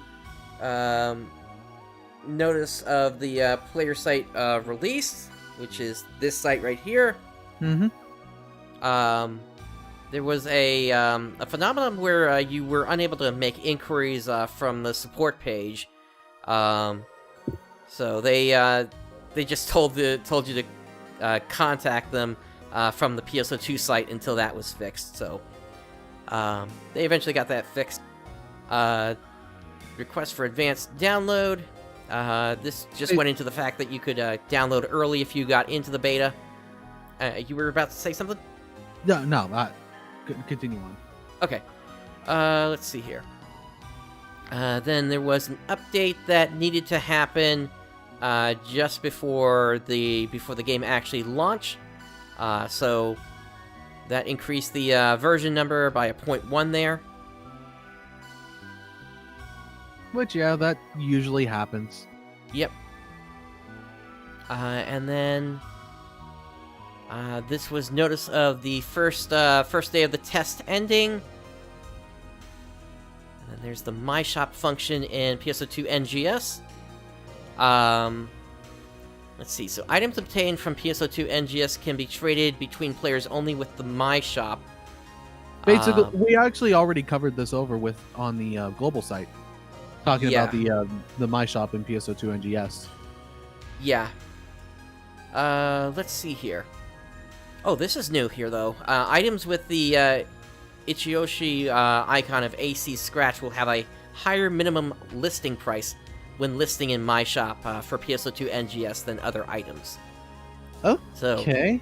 So I think the idea of that is to prevent players from accidentally selling for 1,050 Meseta. Yeah, I guess so. I'm pretty sure the economy is going to be fine starting off, but then it's going to eventually start to go higher and higher and higher and higher, just like how every single MMO ends up being. Yep. And then they note here that specifications are implemented for RMT countermeasures, and they will continue to implement countermeasures and monitoring for RMT activity. So, good. Yeah, whatever happened last year really screwed things up, it looks like. Yeah. For them. With the way both economies are right now, it's good that they're starting to get rid of the RMT stuff. Yeah. So hopefully the economy in NGS doesn't become as screwy as how it is currently in PSO2. Agreed. Yep, RMT is the eternal plague. And how's it going, Genus? Hey there. Yep. Let's see about lobby action. Tickets for the following lobby actions that can be obtained from AC Scratch in the PSO2 NGS closed beta cannot be listed in the NGS My Shop. So, Fist Pose, number 1 pose, and the number 2 pose. You can list and trade them at the PSO2 My Shop function, though. Oh, so okay. That's interesting. Okay. So then that would seem to imply that you would actually be able to backport New Genesis tickets into PSO2, or at least the emotes, and be able to sell them for the old type of Meseta then. Then they did a FAQ update on the 29th. And then there was a phenomenon where you may not be able to proceed after selecting the ship. This was right at the start of the beta test, basically, and essentially players could not get in for like the first 20 minutes or so before they finally did get in. Then there was a Sega ID maintenance notice that's happening on the 3rd of February. Here they're asking for players to answer the first closed beta test questionnaire, which you'd be able to reach into once you actually log in on the site. This link here just takes you to the closed beta test detail page once again. And then notice of the end of the first day of the beta test. Notice of update of the PSO2 NGS installer. So there was another update. All right. Yep, and this added a DirectX redistributable package to the installer. So some players were getting Net Framework being a thing that was missing on their computers, and so they updated the installer to add that in, so that players that didn't have that could now actually play the game correctly. And I play so many games on my computer that kind of stuff I already have, so that wouldn't have affected me. And then next we have some of actually one of the more interesting posts that they put out here. This is the list of all the bugs that were in the first closed beta test. Oh, wow. So there was very heavily detailed. Yep. So there is a bug that the enemies, or that the player's camera may not return to normal position when receiving a hold attack of the enemy Cragbear. If the problem occurs, they confirmed it can be resolved by logging out or entering and exiting a cocoon from the world map. Sega, can we please leave the camera zoomed out? Can we just make that an option in the option menu? Please, that would be nice. Let's see. A bug that may not be, where you might not be able to form a party. That was fixed on the 30th. If you order a quest when there is a communication delay, you may be disconnected from the server. That was also fixed at the same time as the party bug. When using teleport to Cocoon during urgent quest matching, you may not be transferred correctly to the Cocoon, so that's a bug they need to work on. In the Gunner's class skill Chain Trigger, when equipped with a multi-weapon based on a weapon other than the twin machine gun, the photon arts of the twin machine gun cannot start or finish the chain state. That's a bug that needs to be fixed. Basically saying that you're not able to use your chain finisher. Yeah. In the Cocoon First Step, if you start Cocoon First Step from the world map, you may not be able to learn the wall kick. Wall kick? Where you do that third jump against the wall. Oh, okay. Oh, yeah, that's part of the traveling part, Yep. Like within the field. Yep. In the world map, the information of mission achievement may not be displayed correctly. In the weapon type that does not have a class that can be equipped in PSO2 NGS block, there's a problem that it may display that all classes can equip it. In PSO2 NGS My Shop, the preview of the weapon that is tried on may not be displayed correctly. When using the chat command /camouflage, all weapon camouflage is set to the sword item. The sword item? Yeah, that's kind of interesting. That seems to imply that camouflage is that we're not of a sword type. We're suddenly getting a sword type camouflage, I guess. That's pretty funny. Yeah. Yes, to have a twin machine, like have a twin machine gun camo on a sword. Perfect. Yeah. In the special ability parameter correction of item details, where there are multiple items to be corrected, only one item is displayed. Okay.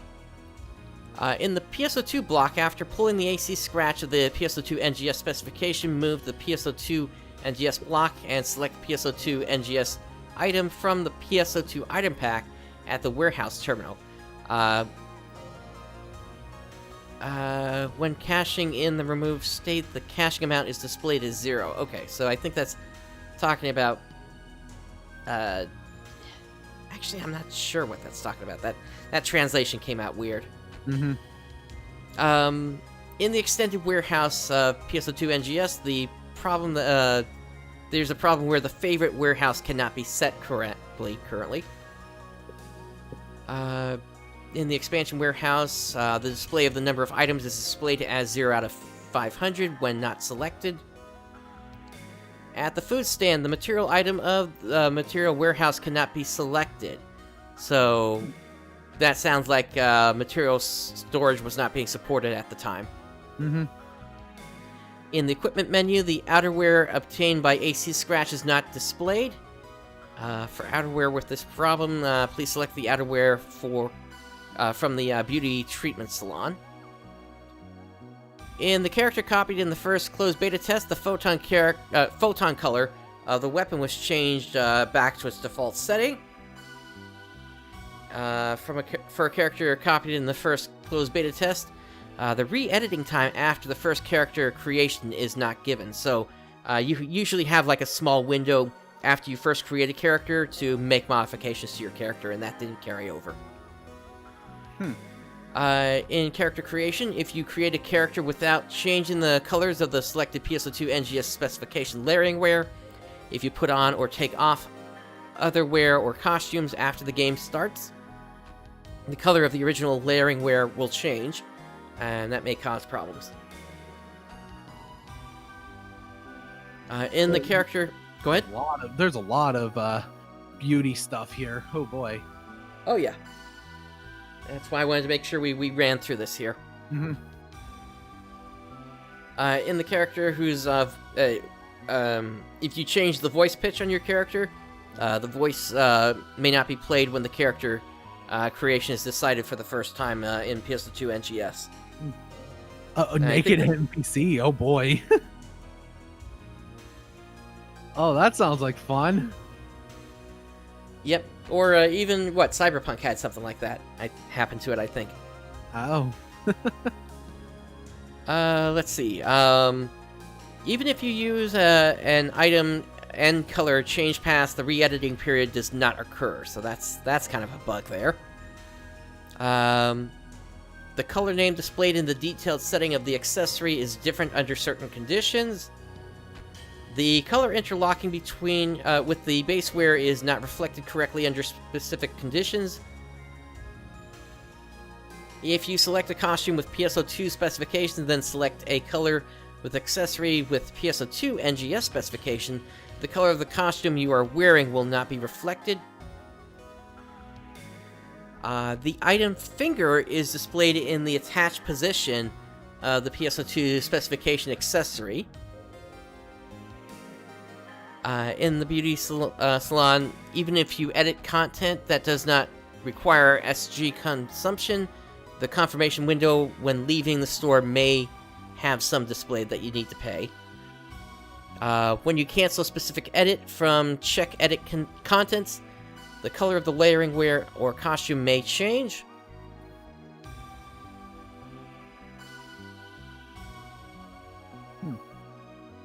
Let's see here.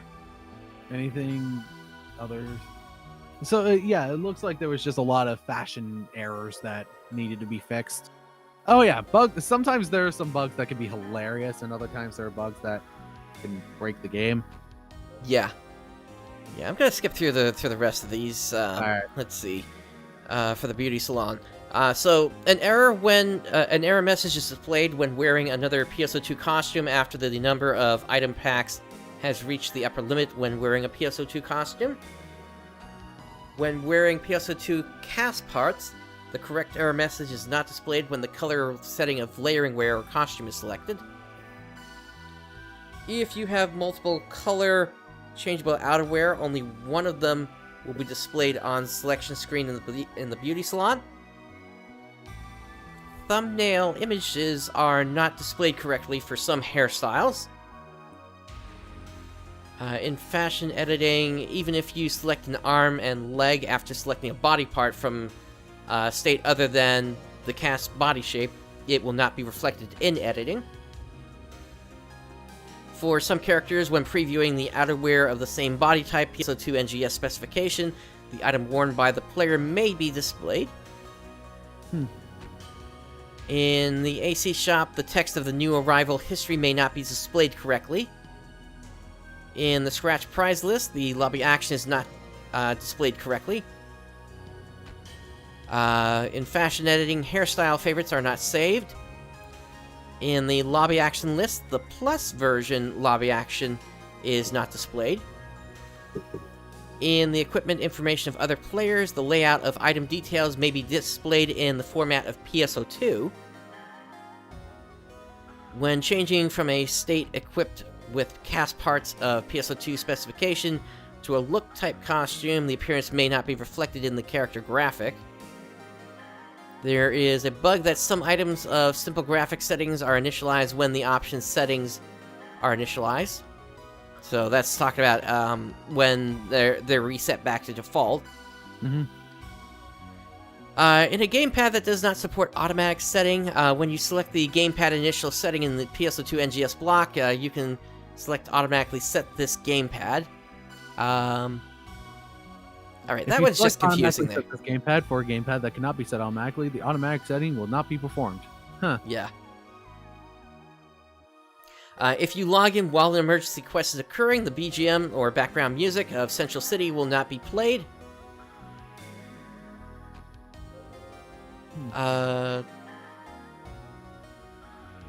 When a player is in the same room, moves to another block, the target player is not displayed in the destination member list. In the party command, the notification when leaving the party is not displayed correctly. When the party leader receives an order for a quest, when selecting Return to Central City from the menu after being unable to fight, the main menu and quick menu cannot be opened. That's an issue. Mm-hmm. In the task guide information, there's a problem where the display continues to remain under specific conditions. Hair color may not be reflected correctly on the preview screen. On the preview screen, colors of settings of the items being previewed under specific conditions are not displayed correctly. There are bugs that some objects may be placed in positions that cannot be acquired or destroyed.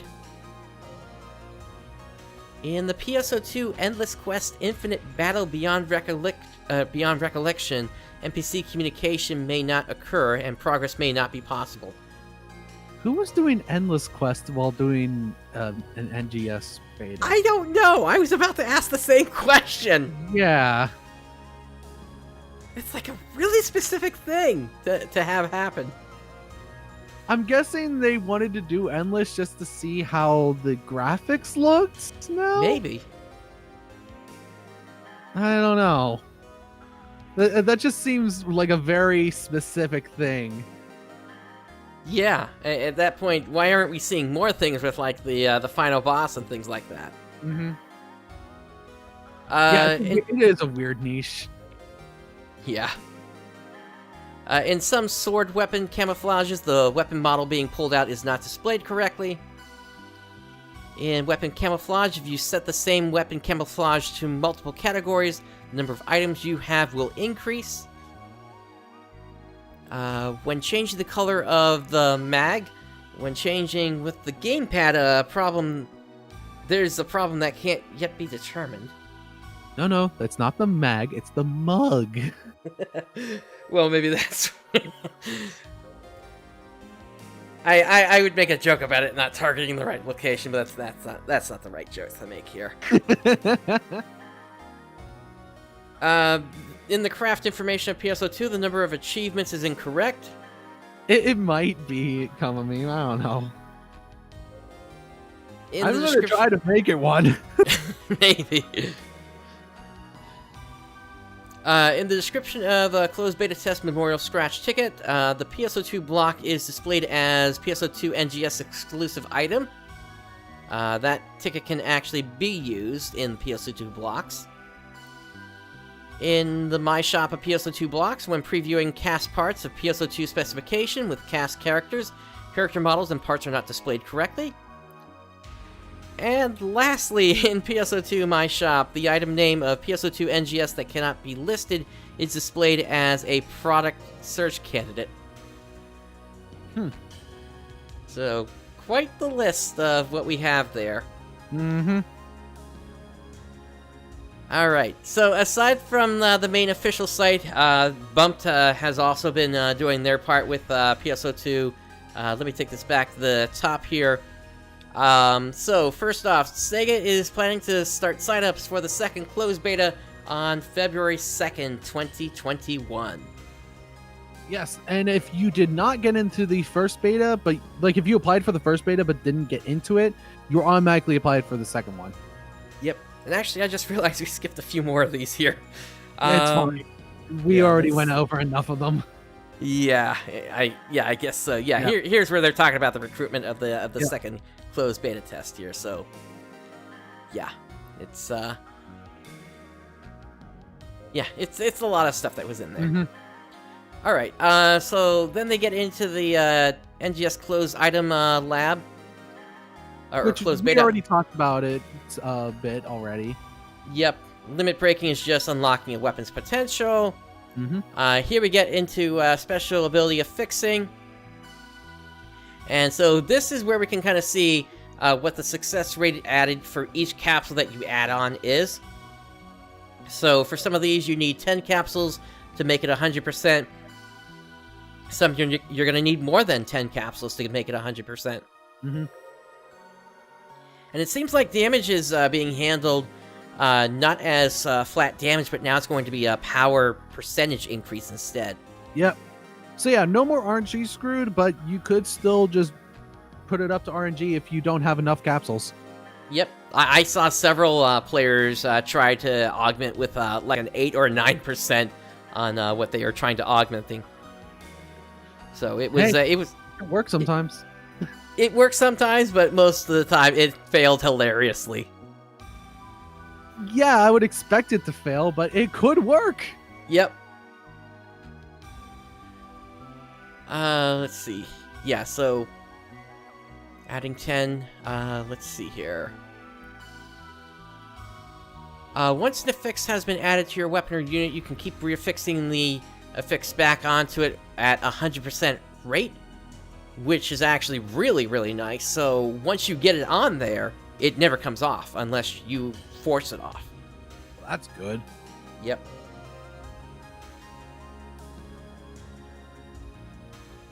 So yeah, there's no trying to make sure that you always reaffix ones that you want to keep when affixing.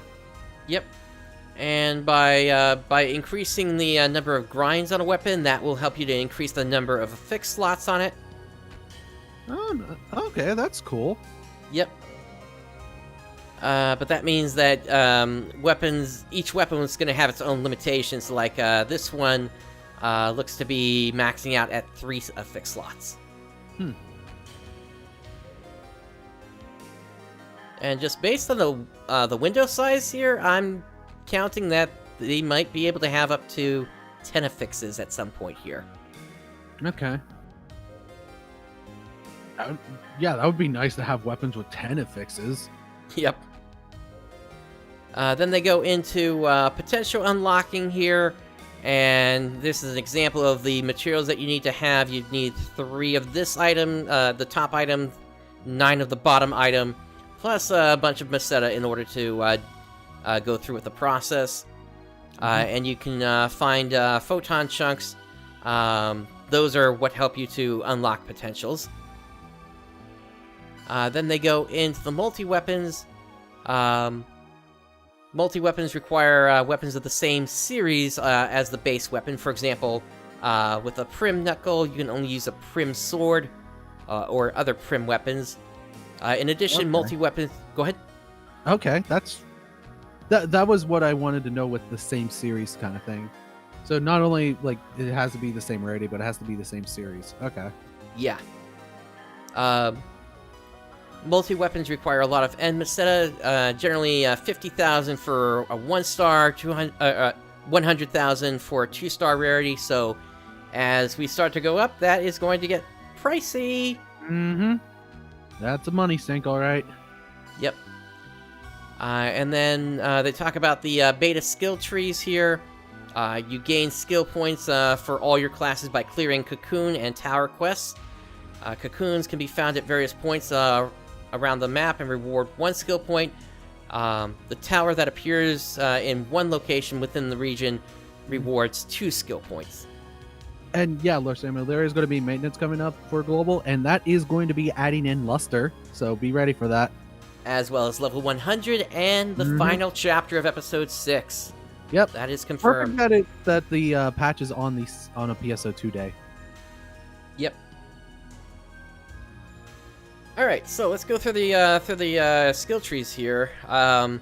So for the Hunter, you've got the Massive Hunter, which reduces damage received for a limited time and prevents the player from being launched and blown away.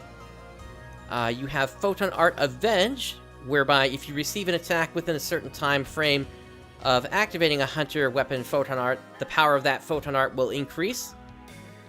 Warcry attracts the attention of surrounding enemies. This is a main class skill only. Sword Attack Extra adds a 5th extra attack to the normal sword combo. Iron Will, receiving a fatal amount of damage, will leave you with 1 HP, and you become invincible for a limited time after it's activated. That is a main class skill only. Yeah. The second coming up is Super PSO2 Day, because it's 222. Yep. That is definitely the case. And then Just Guard Counter Plus, after performing a Just Guard, doing a normal attack will activate a counter move.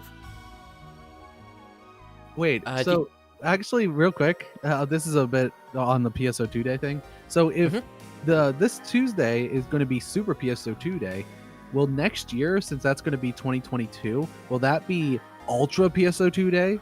Because there'll be 2/2/22. That's a good question. I don't know.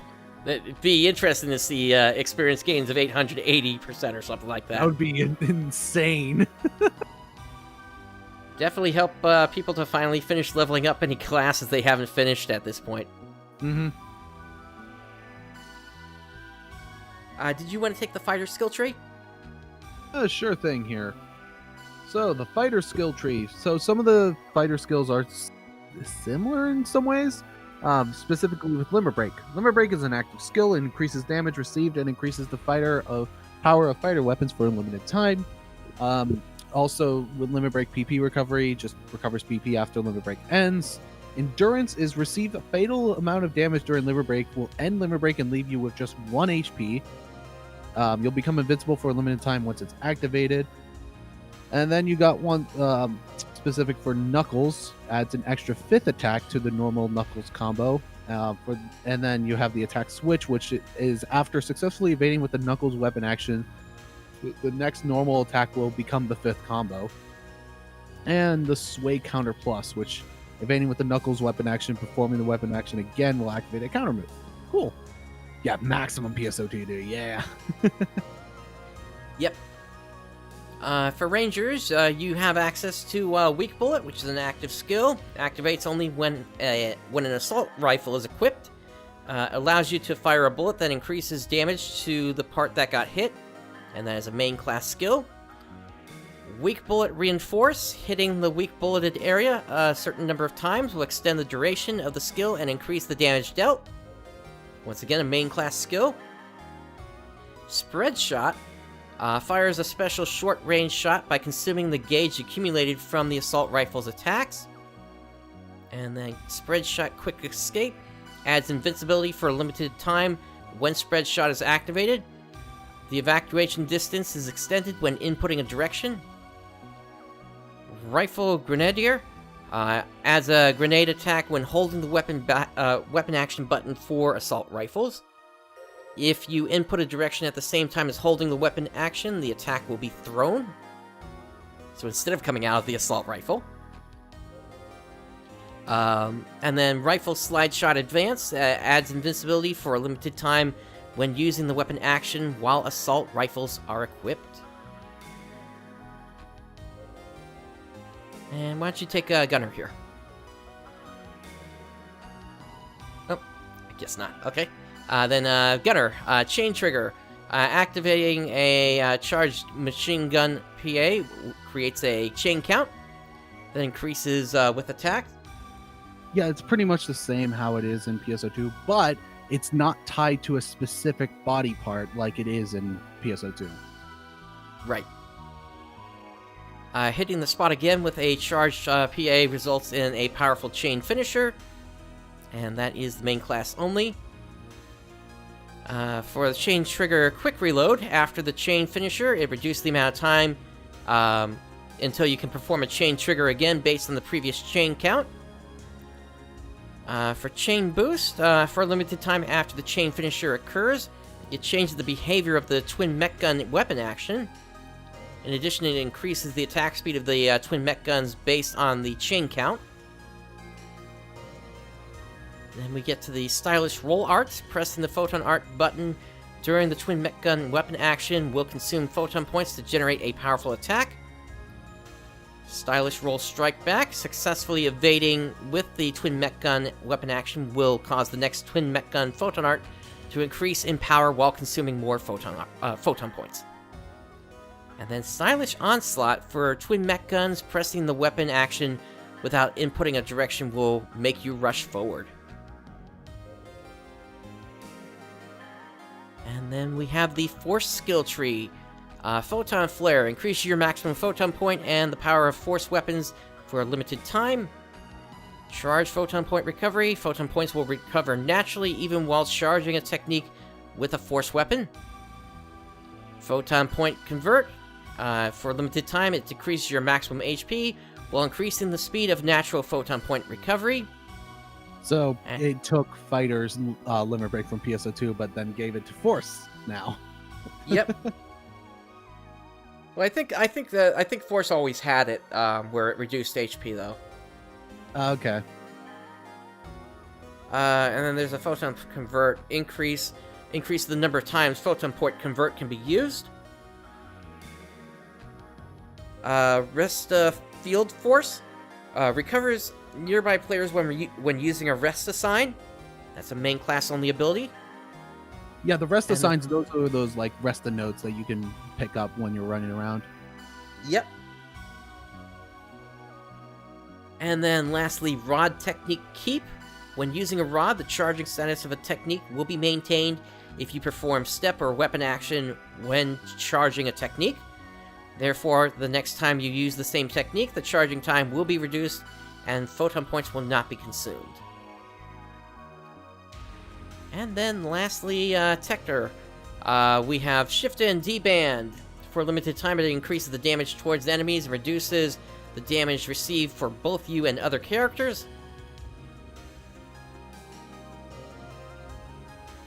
Oh, nice. Thanks, Lord Samuel. Then we have the Shift and D-Band Party Share. Apply Shift and D-Band to party members even if they're far away. Then there is the Wand Element Change. When using a charge technique with a wand, the wand explosion element will change to that of the charged technique. So, kind of similar to the bouncer in that effect, actually. Let's see. Wand Element Revoke. Holding the wand's weapon action button resets the element of the wand explosion. Then there's the Resta Field Tector. Increase the healing amount and heals nearby players when using a Resta sign. And then Wand Parry Counter Plus. Upon successfully guarding with the wand weapon action, performing a normal attack will activate a counter move. Alright, so that's pretty much all the site updates between the main PSO2 global site, the PSO2 closed beta site, as well as bumped in terms of everything in terms of New Genesis. This point, that is 2 hours of updates specifically about New Genesis. Yep. Oh boy. A ton of information here today, to be certain. But we're not done just quite yet here. Because we do actually have an interview with one of the beta players that we're going to be getting into now here. Now this is with Synth, who you might know from ARKS Lair. And this was a pre-recorded segment, so we're pretty much going to let this roll unless you wanted to say anything else before we start this, Sans. Nope, I'm good. Let's let it roll. This is about 53 minutes long, you would say? About 48, actually. 48, okay. So yeah, it's about a 48-minute interview. We'll just let it run. Again, this was recorded yesterday before more information was out, so there is going to be some repeats on this. Yeah, and some of this did get edited down, but this was still a pretty long chat that we have with them. So let's let this roll. All right, and we are having a little bit of an informal chat here with Synth here. Who has been a part of the New Genesis closed beta, and they agreed to come on to the show here today to talk to us a little bit about their experiences here. So, Synth, just to start us off here, why don't you tell us about your history with the Phantasy Star series and your role with ARKS Lair? Alright, well, I've been playing Phantasy Star for... can't really count anymore. It's depressing, but, yeah, I first got into Phantasy Star. It was I was like 13, 14. I was just hanging out with my friend, and we watched X-Play on Tech TV, and they had Phantasy Star Online, episode 1 and 2 for the GameCube, and we thought that was a pretty cool looking game, so my friend bought it because he had a GameCube. Yeah, we played the played it a lot, and it was really fun. You know, it was something to look forward to whenever went over to his house or whatever. And then so fast forward like a year, I bought, well, not bought, but yeah, I got a computer for Christmas, and I remember finding out about Stack's private server for Blueburst, and yeah, I just poured my heart and soul into that, and met a lot of good friends along the way. And let's fast forward to like 2012. I one of my friends or whatever, he told me about Infinity, and he also told me about PSO2, and he told me that while Infinity is like out and I was able to play it, the PSO2 had a beta application or whatever, so I filled that out, and I got in and was able to play PSO2. And so I remember the point when I wanted to learn Japanese was there was this time where I got into a MPA for like a Japanese-only MPA, and finding out the password was a pain in the butt, because I remember having to look up like these really obscure riddles, because the Japanese. You've ever joined like a multi-party full of Japanese players? They're gonna if they want their password public, they'll tell you a riddle in their description, and you have to figure that out. That seems odd. Yeah, so I did that, and I remember clearing stuff with them, and then they asked me a question, and because at that time I had no knowledge of Japanese, I didn't respond, and then so I awkwardly logged out, and then I told my friend, and I gave my friend like like some logs, and he just told me, like, dude, they were just asking you if you were okay with like switching to a different map. All you have to do is just nod and say "so kana," or just say I just say yes. That always works. But yeah, that actually reminds me when I played Dragon Quest X, and someone tried to talk to me, and I was just confused. But yeah, so from there I started brushing up on Japanese and like learning it and whatnot. I'm not that great myself. Like I do mistakes here and there, but I'm thankful that the team in Arkslayer has people who can also catch them and whatever and correct me. But yeah, so for Arkslayer, I first joined up on. I saw a post on PSO World for the PSO2S English patch. Like I noticed that along the way, the English patch like stopped working, or it was like not updated as much. So because I was playing that a lot, I figured, well, my Japanese is like okay-ish. It should be good enough for that.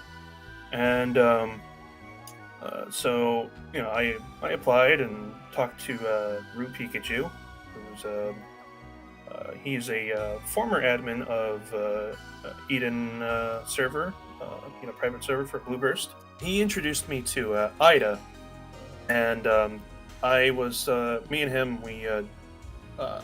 We weren't part of Arkslayer at that time. We were just like affiliated with Arkslayer, and I joined right around the peak of when the web money fiasco blew up. That was a very awkward time, but I made the decision to stick around, and I'm very thankful for that. What ended up happening was that when we moved on, like as the patch process improved for PSO2, I noticed that some of the item names in PSO2, like all of the item names, are all like in the PSO2S files, and I told them that like multiple times, but like it's kind of chaotic. And back then we didn't have Discord; we used Skype, Yeah, I So remember using Skype before Discord. yeah, so as you can imagine, tracking translation requests and whatnot is kind of a pain, especially if you're using something like Skype. Mm-hmm. And so we also had our GitHub repository, but we didn't use it properly until later on in the patch, and like when we started moving away from editing the files directly and started using like our plugins or whatever. Mhm. That was a big breakthrough for us. Honestly, it was like the best thing ever. Because a lot of us felt compelled to like translate again because it was just not a pain in the butt anymore. Because the problem with patching the old way was that when you, if let's say Sega decides that Sarah isn't tsundere enough, they'll go back and edit her dialogue to make her sound more tsundere. And when that happens, using the old method of patching, that'll break the entire thing because we go on a find and replace type of basis. And so when we no longer can find that string of dialogue anymore, we can't replace it, and therefore it's broken. Yeah, I think if I remember correctly, that change happened sometime along the time when episode 4 was out or so. Yeah, so middle of episode 4 is when we discovered how to do that. But at the time, we were still working with PSU mods, who were the original founders of the English patch. And because what we did was we would forward requests to them, and they would forward requests to us, because we kind of overlap and sort of like what we do. So like we handled the story, and they handled the base English patch. So all that was good. And then when we after the end of episode 4, that's when they decided that they're retiring from PSO2, because it was originally they originally wanted to work on the English patch for X amount of like years, until like a certain amount of like, they thought it was just going to take like a year or two just for the North American servers to spool up. Yeah, and that took a lot longer than a year or two. Yeah, so so they were doing that for 4 episodes, so it's like a couple years in, and they were just burnt out because they were just tired of staying every Tuesday to work on the patch and whatnot. And so so by when episode 4 story ended, they basically gave us the handshake of approval, and they gave us pretty much everything that they had, and we converted the entire process over to our new process that doesn't use the old file stuff. Mm-hmm. And so when we did that, we started using our GitHub repository a lot more, and honestly, it's been like pretty great to be working on that. Because most translators use like spreadsheets to compare dialogue, and while that's good and all, I really think that using Git is really good for translators, because it also it brings in version control, which is something that using a spreadsheet is like it's like really hard to do. Mm-hmm. And you can easily revert mistakes if you made any. Let's say you screwed up the formatting on something, so you can go back and revert that translation, or revert the edit, or let's say Sega removed something and then brought it back. You can go back and pull that piece of dialogue, put it back in. It's been a godsend. I noticed Sega does that a lot. Yeah, they do that a lot. It's really annoying, but you gotta learn to like live with it and do that. So so when that happened, we also saw like a decline in translators, and so when that happened, I originally signed on to do like just the item stuff, because I was managing PSO2S at the time for the translations.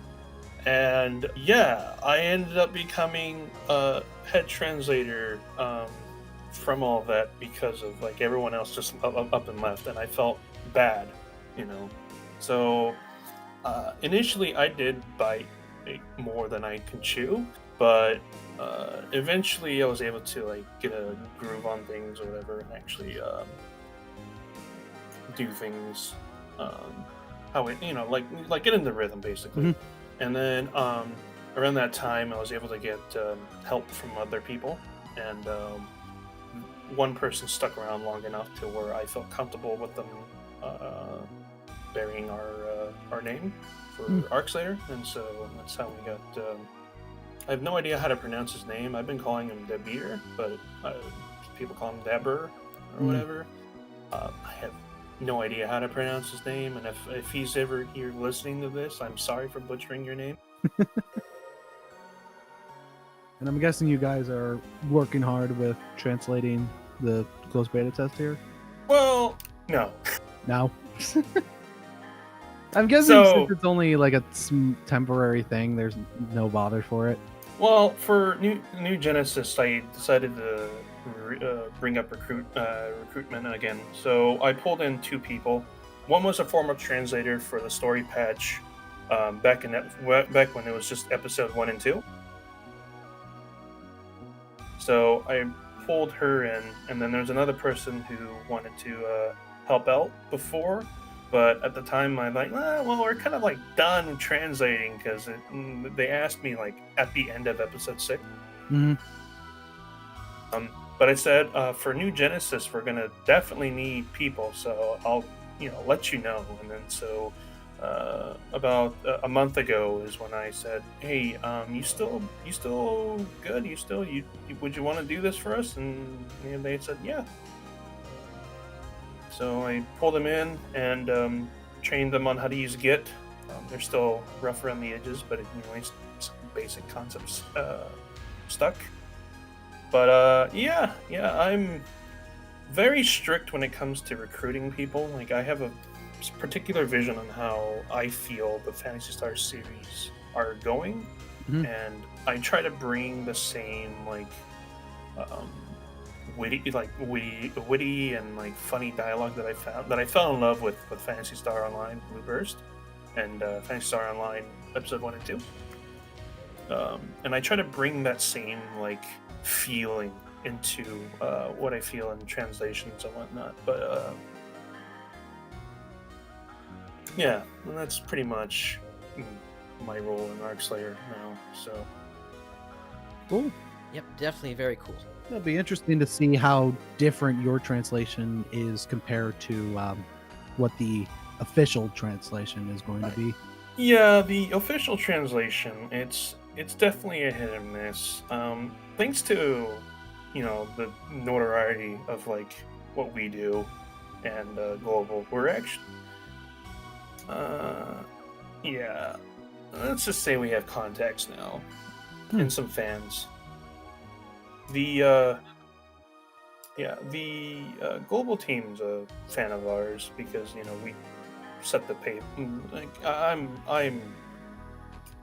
can't confirm nor deny this, but I really think they really appreciated our work because that helps them like prove like, hey, there is an audience who wants this. And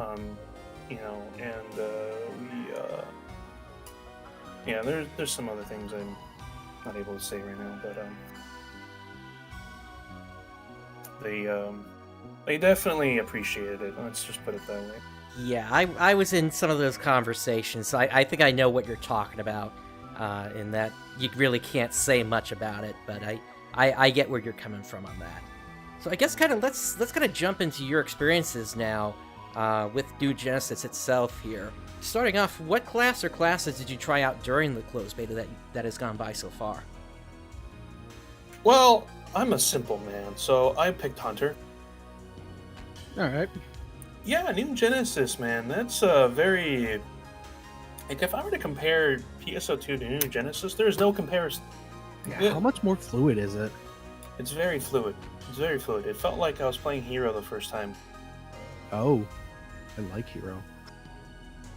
But it's more. But it's also very less. Like, it's... For people who are looking for, like, a traditional Phantasy Star feeling, you're not going to get that anymore. It's changed to a point where it's now closer to it's a good comparison. Elder Scrolls. It's closer to that now than it is to like a traditional Phantasy Star type of game, but you still have that element of like, you still have elements of Phantasy Star that are very like. Every Phantasy Star game, there's always some hidden mechanic, and they're not going to tell you about it, and that's what they did with New Genesis. Oh, what do you mean by that? So there's a lot of things they don't tell you about, like the food stuff that we get in Phantasy Star Online to New Genesis. They give you a lot of bonuses when like certain buffs. Like you can create your own food buffs, and that's like one of the they call them tasks now. They don't call them client orders. So one of the tasks you got to do is like create like your own food buff. But like you can combine different effects to get different buffs, and they don't explain that too much in their little mini tutorial. They just say that you can just use this and like you get the effect. But you can actually combine like different ingredients to make your own food buff, which I think is pretty nice. And then there's the whole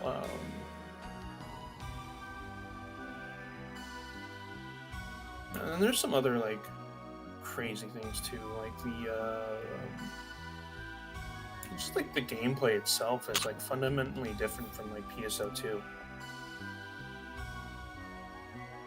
I did notice that with the numbers shown in some of the footage. Numbers are being kept really low starting off. Yeah, I mean that's not too much of a problem, but I think what I like about New Genesis is that they do away with the whole like general like stats or whatever. Only well they still have them, but like your requirements for like emergency quests are based around like a power level. Oh.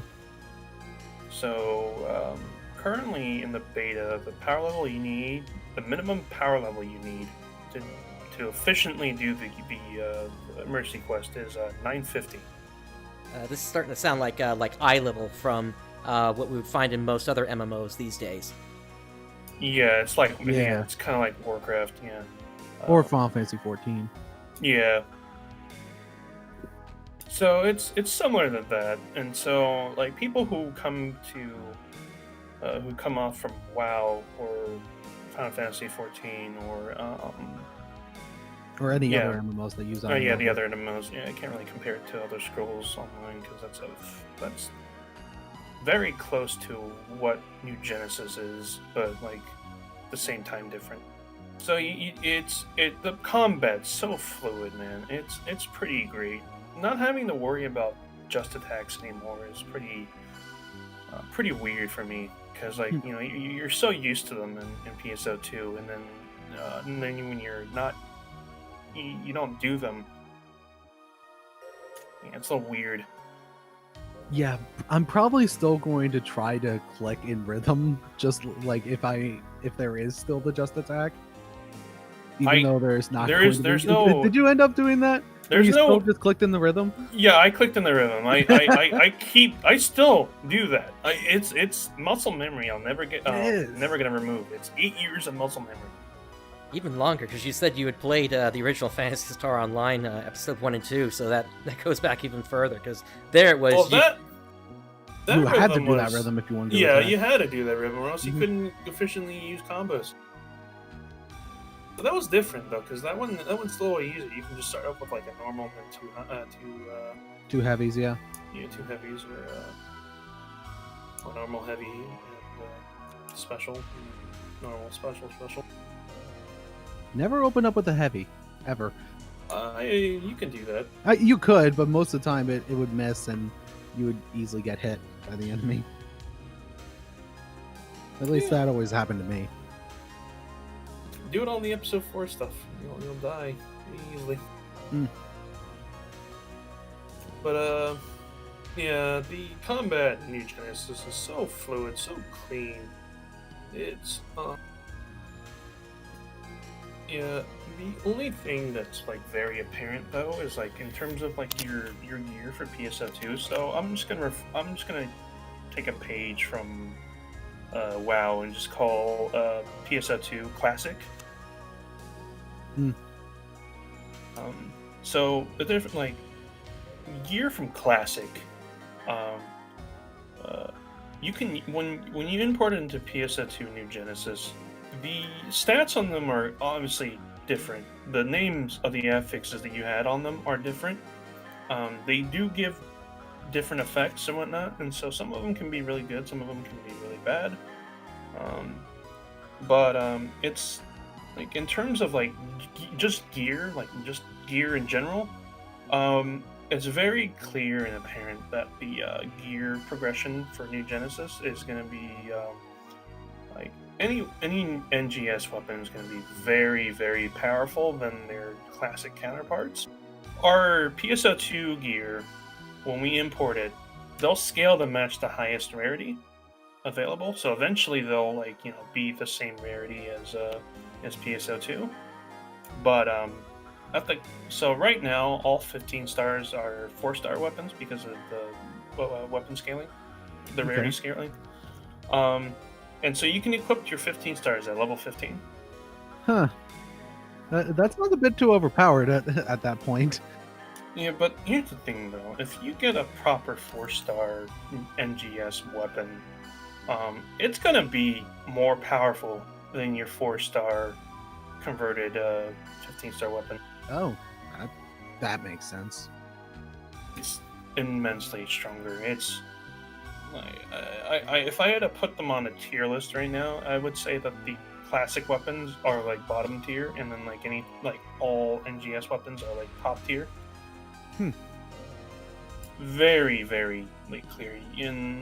It's the only way I'd see you using like the classic weapons is like if you're using them as a stopgap weapon. Like you're not using them because they're powerful. You're using them because you have them.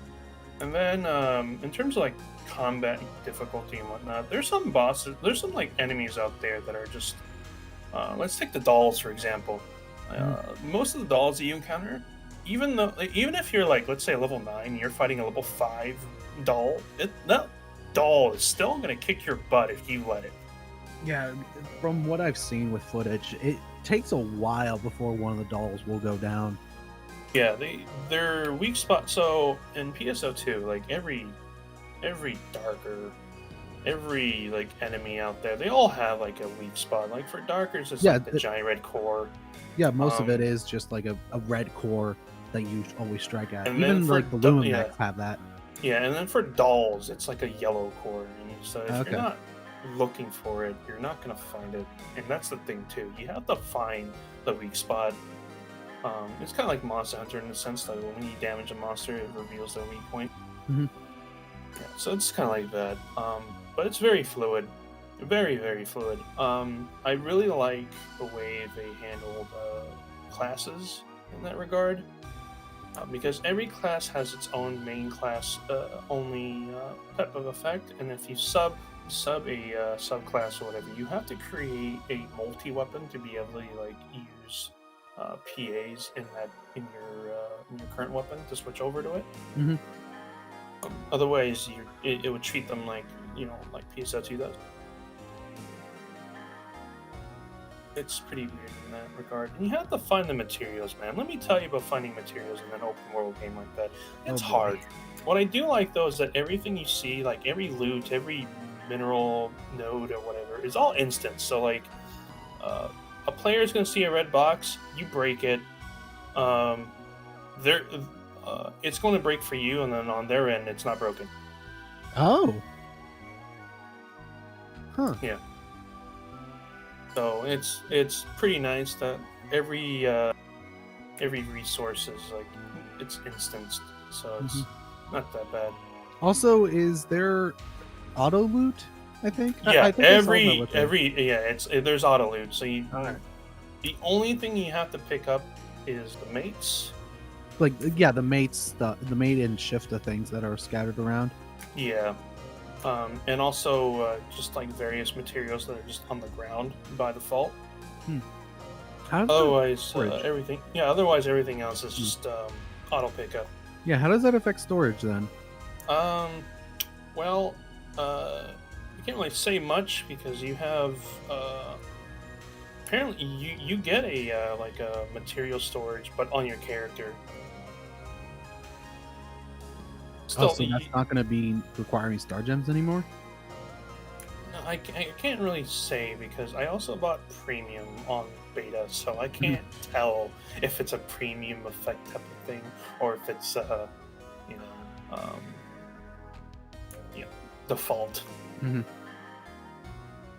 Yeah, because I believe everyone part of this got like 10,000 AC to use. Yeah, 10,000 AC and 5,000 SG. To be determined then. Yeah. We'll find But- out.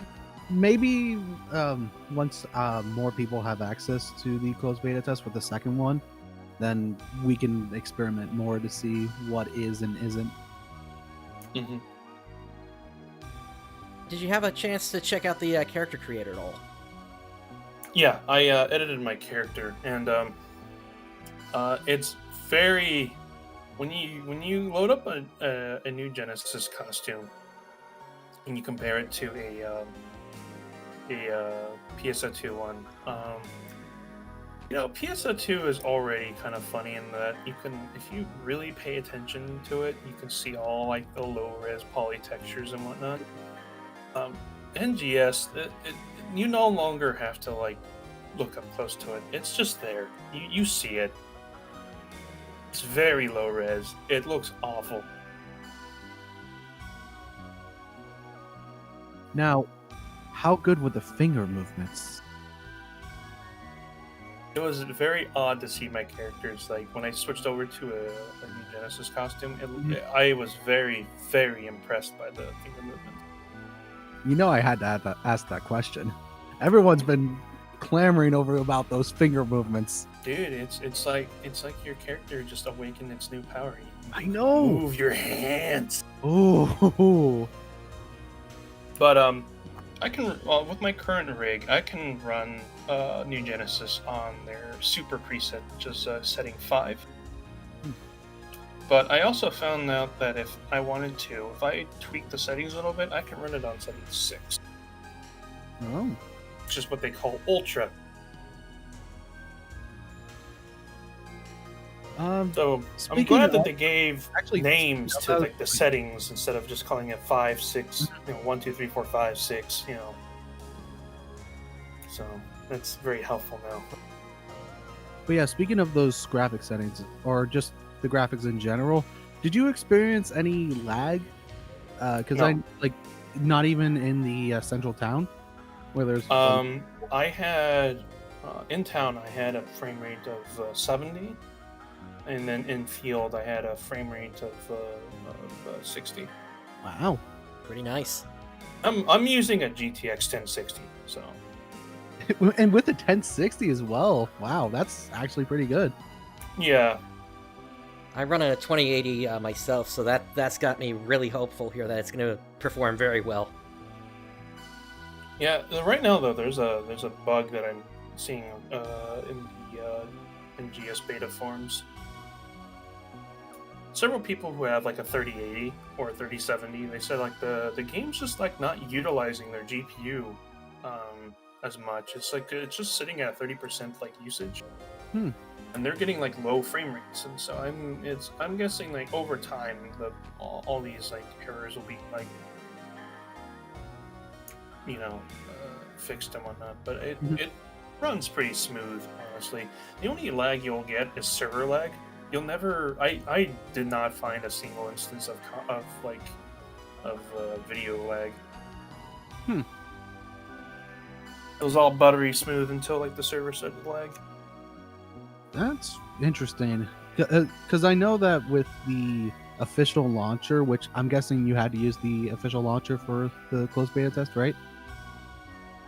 Yeah, you can't use anything else. There's only the official launcher right now because it passes your login information, and so it's going to be a little tricky to implement that. Yeah, because I know with the official launcher for PSO2, it was causing a lot of issues with the lobby. with it causing so much lag. Oh, yeah, and that's because of the. I know why. I can't get into detail about that, but I know why it does that, and it's they made their launcher to be run differently or whatever for the Windows Store, and so that's why it's screwing up. So it was a problem with the Windows Store specifically. Yeah, oh, the launcher itself. They used the same launcher for the Windows Store and the Steam version. Okay. It's just just when you how we fixed it was just changing how it ran. All right. Well, how about this? Are there any changes that you do want to see with the new Genesis before it releases? I definitely want to see a way to deposit your Meseta. Oh, there's no way to do that. No, like at least not that I've found. All my one character is like richer than the other one, and I really want to like pass Meseta off, but I can't do that, or I can't find where to do that. You can't, yeah, because you can't import your oodles of money from like PSO2. Mm-hmm. So you have to go find that and get that manually again. That's a pain in the butt. Thankfully, the weekly tasks are pretty nice money. How much? Each weekly gives you 100,000. Well, that's not too bad. You'll become a millionaire over the course of a week or two, or several weeks. Yeah, I was hoping that with new currency, they can help bring down the inflation that's happened on JP.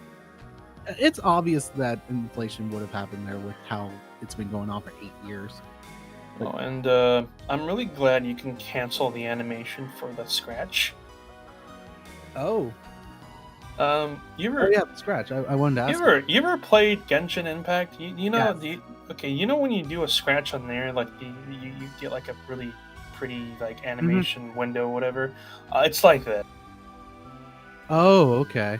So it's not like how the scratches are in PSO2. It's kind of like that, but like the nice thing is you can just hit escape and it cancels the entire animation. You get you get your standard window that you see in PSO2. Okay. It's more. It just pops. That is pretty nice. It is. Now, how those capsule things? What were they called again?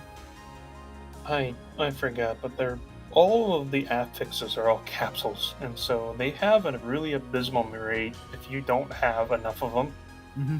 You can chance it, and you will fail, but you can chance it. No, that's the thing with affixing. You're always chancing it, and you will always fail. Well, the nice thing is now, if you got multiples of the same capsule, you can like feed it and increase its like percentage. You can get guaranteed rates like that, but like, certain like I already found that like there's already monster souls in that game in New Genesis already. So like, they have such an abysmal rate that I think you need like hundreds of them to like make a dent, like to improve your chances or whatever. Yeah, how do Otherwise, you're gambling. Well, obviously, but yeah, how do you get those affix capsules? Boss kills, random rare drop, they're just random. They're rare. They're just rare stuff. All right. Just kill things, you don't get them. This definitely answers one of my questions in that in the previous videos they had shown that they were stackable, but they stopped at 10, and I was like, can you stack it higher than that? And I guess this confirms it, that you can technically get up to a 100% affix rate if you really want to go for it. Yeah, certain affixes will have different like rates. So for example, Power 1, that stops at 10, like for the maximum to get that 100%. Okay. But like for the soul type of stuff, they're such they're like low, like 1 or 2%. So you need like at least like 100 or something like that just to get them to like 100%. And there's also like the menu suggested that there's a fixed chance increases or whatever, the percentage boosts. But we'll have to see from there, I guess. But yeah, I'm guessing there's stuff that makes it so you have to use less capsules. Because getting those capsules in the first place is going to be a pain in the butt. Mm-hmm. Were there any like boosters you could use? Oh yeah, that booster mag thing that's in the field. I know that. Oh yeah, I didn't. Yeah, that thing is like really far. Yeah, and that's another question we were going to ask. How big is the beginning open area? Well, considering that's the only area you can access in New Genesis, it's pretty big. I felt like I was playing like it's kind of like Skyrim in that sense. It's pretty big, you know. It's definitely you definitely get that open world feel like Breath of the Wild and Skyrim. There is also another thing, is that they introduced fast travel. Yeah, I did notice that there was like the different. So if you find if you go, it's kind of like Assassin's Creed in the sense that if you find these towers, like these Ryuker devices, they'll act as fast travel points, but you gotta find them, you know. So yeah, similar to also Breath of the Wild with those fast travel points. Yeah, it's kind of like that, like the shrines and everything like that. So like every open world game with the fast travel system or whatever, it's like that. You just gotta go out there and find them, and once you find them, then you have the fast travel point to go through. The things. Did you do any of the instance quests? Yeah, the cocoons. There's those are pretty challenging. I found one that was designed for a party of 8, and I tried to sell it, and I got pretty far before I got my butt handed to me. Yeah, from what I understand, those are tied to gaining SP this time instead of leveling up. Yeah, that's also very true. They tell you how much SP each quest is worth if you complete it. What's SP? Good point. Oh. That's how it was in JP. So Okay. I don't know what it is in the global version. So actually, that's a good segue into the skill trees. How different are the skill trees compared to? Very different, very simple, and not as easy to completely mess up. Yeah, it's harder to mess up. Oh, that's good. Of course, you can always reset it with SG. Of course. Wait, with SG this time, and not AC? It's always been. Oh, it's SG. always been SG. Okay. Ever since they introduced SG, they made that SG. Well, hopefully, there's going to be enough of those cocoons out there that you don't have to worry about resetting if you complete them all. Yeah, there's a lot of like I only found 3 of them so far. One of them you're forced to do as part of like the tutorial. Well, you don't have to do the tutorial stuff, but like if you want to progress in the game, you want to do them. And I'm guessing that's the one they showed off, which was the movement one? Yeah. There's a combat one, too, and then there's like that group one that I encountered. Okay. How is the transition between just traveling around the world and then going into combat? Very smooth. It's honestly pretty nice. It's, you know, because it's like Breath of the Wild in that sort of sense. So you just find this group of enemies and then you just go right up and start fighting? Yep. Wow. When you're in town, your cooldowns are all paused and they're all reset and paused. So when you go out of the town, your cooldowns are it's like your cooldowns start. So you won't have any abilities and whatnot until the cooldown ends. It's kind of annoying, but you get used to it. Just so you can't just go up to them and just like pop off like right off the bat and kill them before they have a chance to react. That makes sense. And another thing you can do that's really annoying, that I love and hate in every MMO, is that you can now antagonize a higher level enemy and bring it to the newbie area. Oh, MPKs. At least the nice thing is that they'll despawn eventually, but that's going to be an issue starting off, though, huh? Yeah, I can see it, but it's not. You have to find that thing first, though. That's the thing. There's no world bosses or any of that sort. But you can definitely bring a high level enemy to an area where it's just level 1. Well, you say that like with the world boss thing, that's still what the like emergency quest things are going to be. And did you experience one of those? My power level wasn't high enough for the emergency quest, so I wasn't able to do them.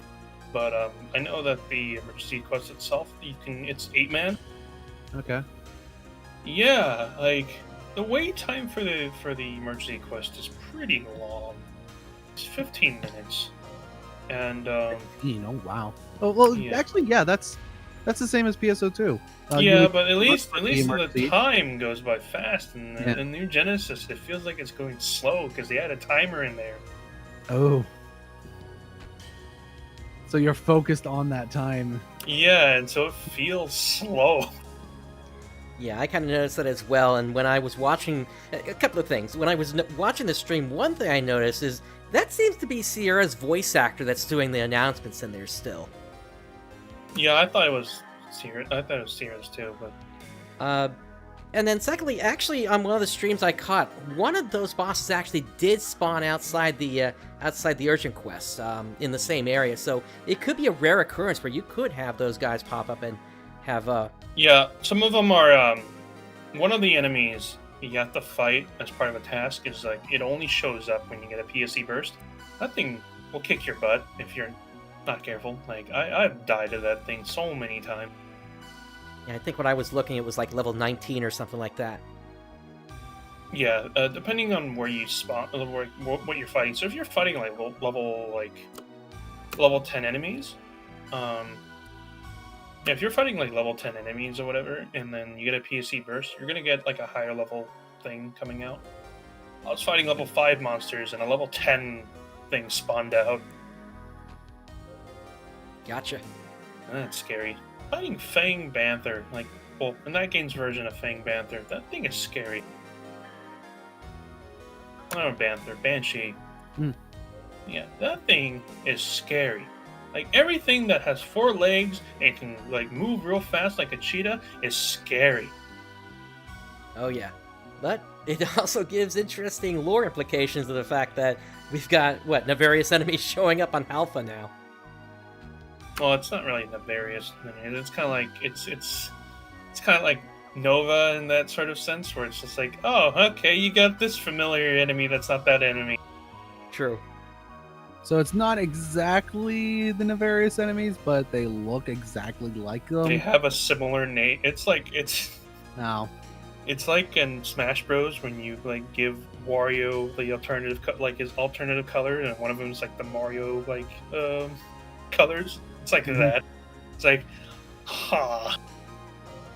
You look like a familiar enemy. You have a similar name to a familiar enemy, but you're not. Or, it's like that, or another classic example of like parody food items in movies, so they don't get copyright, they don't have to pay royalties or whatever. You know what it is? Yeah. Was there anything that you thought you might be able to do but weren't able to do during your time with the closed beta test? I was trying to get to level 10 so I can use my classic units. So 13 stars are need a level requirement of level 10 just to be able to use them. I wanted to do that, but I wasn't able to do that before the second day ended. I wonder if they're going to announce when the next one's going to be. I heard a rumor based off of someone browsed their website endlessly, and then they found entries about they're going to announce the signups after the first beta ends. Okay. It makes sense if they want to do like a big stress test on the servers, because from what I was seeing, the blocks were looking pretty full already there. Oh, speaking of, how smooth was the transition between PSO2 and New Genesis? Whenever you use blocks, hate it. Oh, because then it becomes very apparent that even with the new engine, the game is still very low poly and low textured, and it's very, very noticeable. Jarring, in other words. Yeah. Because didn't PSO2 use an existing engine? No, they use a lot of misconceptions. A lot of people believe that PSO2 uses the Hedgehog engine, but it's actually using its own custom engine. They first built the character creator first, and then they designed the game around that. Well, I don't have any more questions. Do you have any more? Right? Yeah, I have one last one here. Based on what your experience is, what advice would you give to players just starting out in New Genesis? Oh, that's a very I'd say the most important thing would be to just hoard a lot of things, because some weapons need different materials to become a multi-weapon, and not all of them are the same. And also, if you're doing a multi-weapon, when you're farming mats for the multi-weapon, keep in mind that it only works for the same rarity. Okay. So if you're trying to do a sword that can use knuckle PAs, you have to make sure that both the sword and knuckle are the same rarity. And I would also encourage people to just really get used to combat, because that will save your life a lot. The combat difference in PSO2 to New Genesis is just so different, so completely different. It's the same in certain ways, but it's also different in many ways. And just get used to that, because once you do, how fluid the game becomes is after you adopted the combat system. Alrighty, that's all I have. And the same here. So definitely, I want to thank you for coming on to speak with us about your experiences here, a little bit about your history, and yeah, definitely. Hopefully, we'll be seeing you again in the second closed beta test as well here. Yeah, I hope to be able to be a part of that as well. It was a pleasure talking to you guys. Pleasure as well. Thank you very much.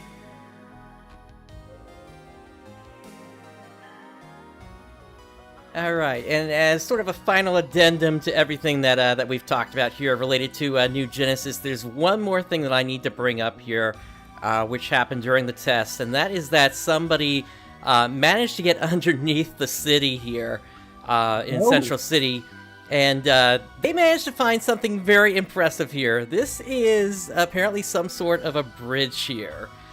So I just wanted to highlight this before we finished everything off. So what I was saying back during the interview about Sierra, it's sounding like Sierra's voice. She might show up here. There's nothing loaded here right now, but we'll see. Although it might not be the Sierra that we know, necessarily. Or it might still be the same Sierra, just slightly different, maybe? 1,000 years of the future. Yeah. So we'll see how that all pans out in the future here. All right, so with all that said, let's now move on to the rest of the show here. Starting off... More. Yeah. So moving on, we have the Designer Dreams 3 AC Scratch going on here on Global. So let's go ahead and take a look at that now. So this is more stuff that was in previous scratches that are now just coming back, I believe, right? I think so, yeah.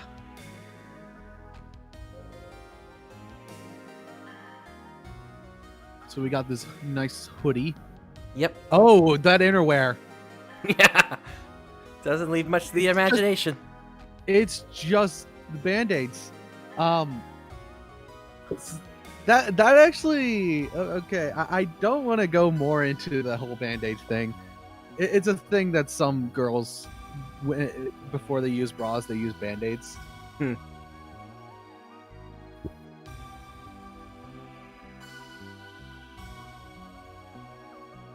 Yeah, now instead of having to rely on the Akira stuff, you can use ARKS' official gi there. Yeah. So yeah, I think this is all... no, I think the Exalius set was already here before. Yep, this is just the color variant. And same for the Exagia as well. Yep.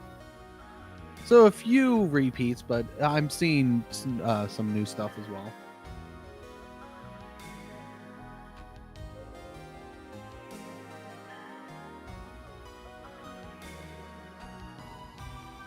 Yeah, most of this looks like they're new stuff. Yep. If you really wanted to go crazy with the MFDB, there you go with the accessories.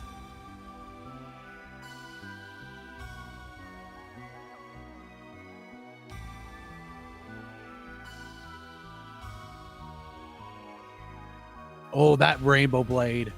Oh, yep. I love that. That's an interesting jet boot there. Mm-hmm. Yeah, it's like, it just looks like photonic energy that you're standing on. Yep. Got some dances. And we got rifle pose. Yep. Alternate rifle pose. Yep. And then you've also got the AIS terminal doll. Oh, that's cute.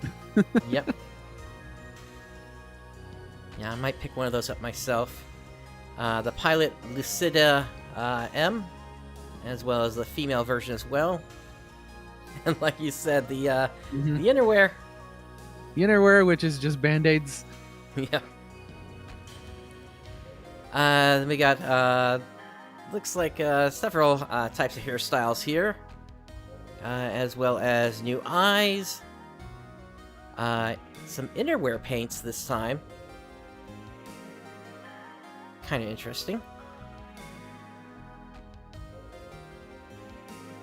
Then you got a Jabberwock helmet accessory. That's not it. There we go. And the Japanese balloon bosoms. Yes. Give even bigger boobs on the chocobos. Chocobos? You mean rappies?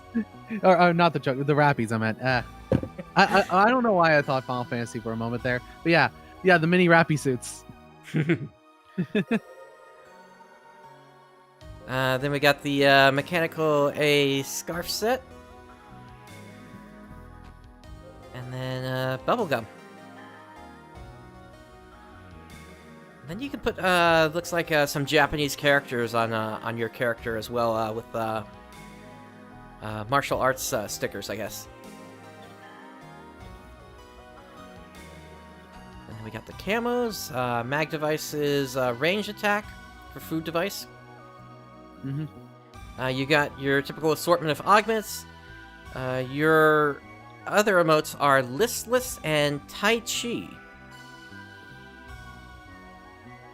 And then for your bonus rewards, you get a Meseta Circle at 10 draws, and then at 20 you get the Malta Harmony weapon camo. Yes, the Meseta Circle.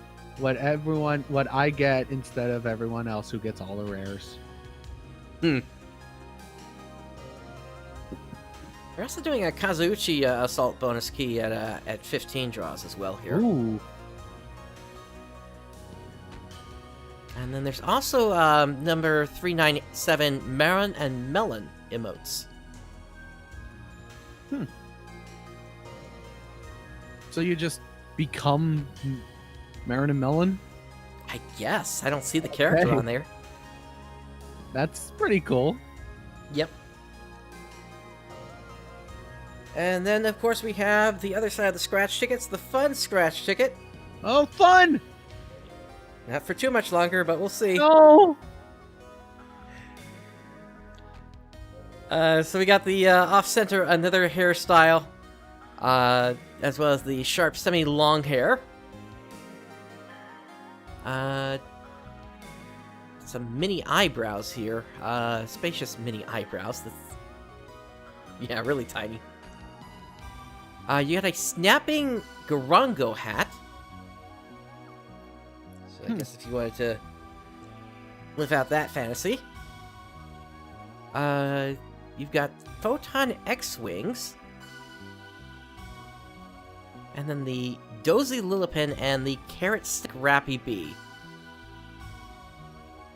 Oh, I love that Carrot Stick Rappy. Yep. And then we get, looks like we got a bunch of different necklaces. The Meseta, the Rare Drop necklace Rainbow, and the X-Cube necklace. And then you got the checkered berets, dynamic heart pink, and then the stereo shoulder mount. And then I think the rest of these are repeats from last week. Yep.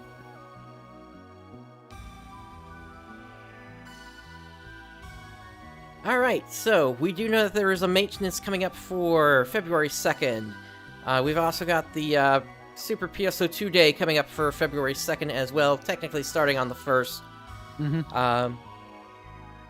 And that's going to give you basically double of what you normally get on a PSO2 Day. So that's going to be a really good one to get yourself leveled up.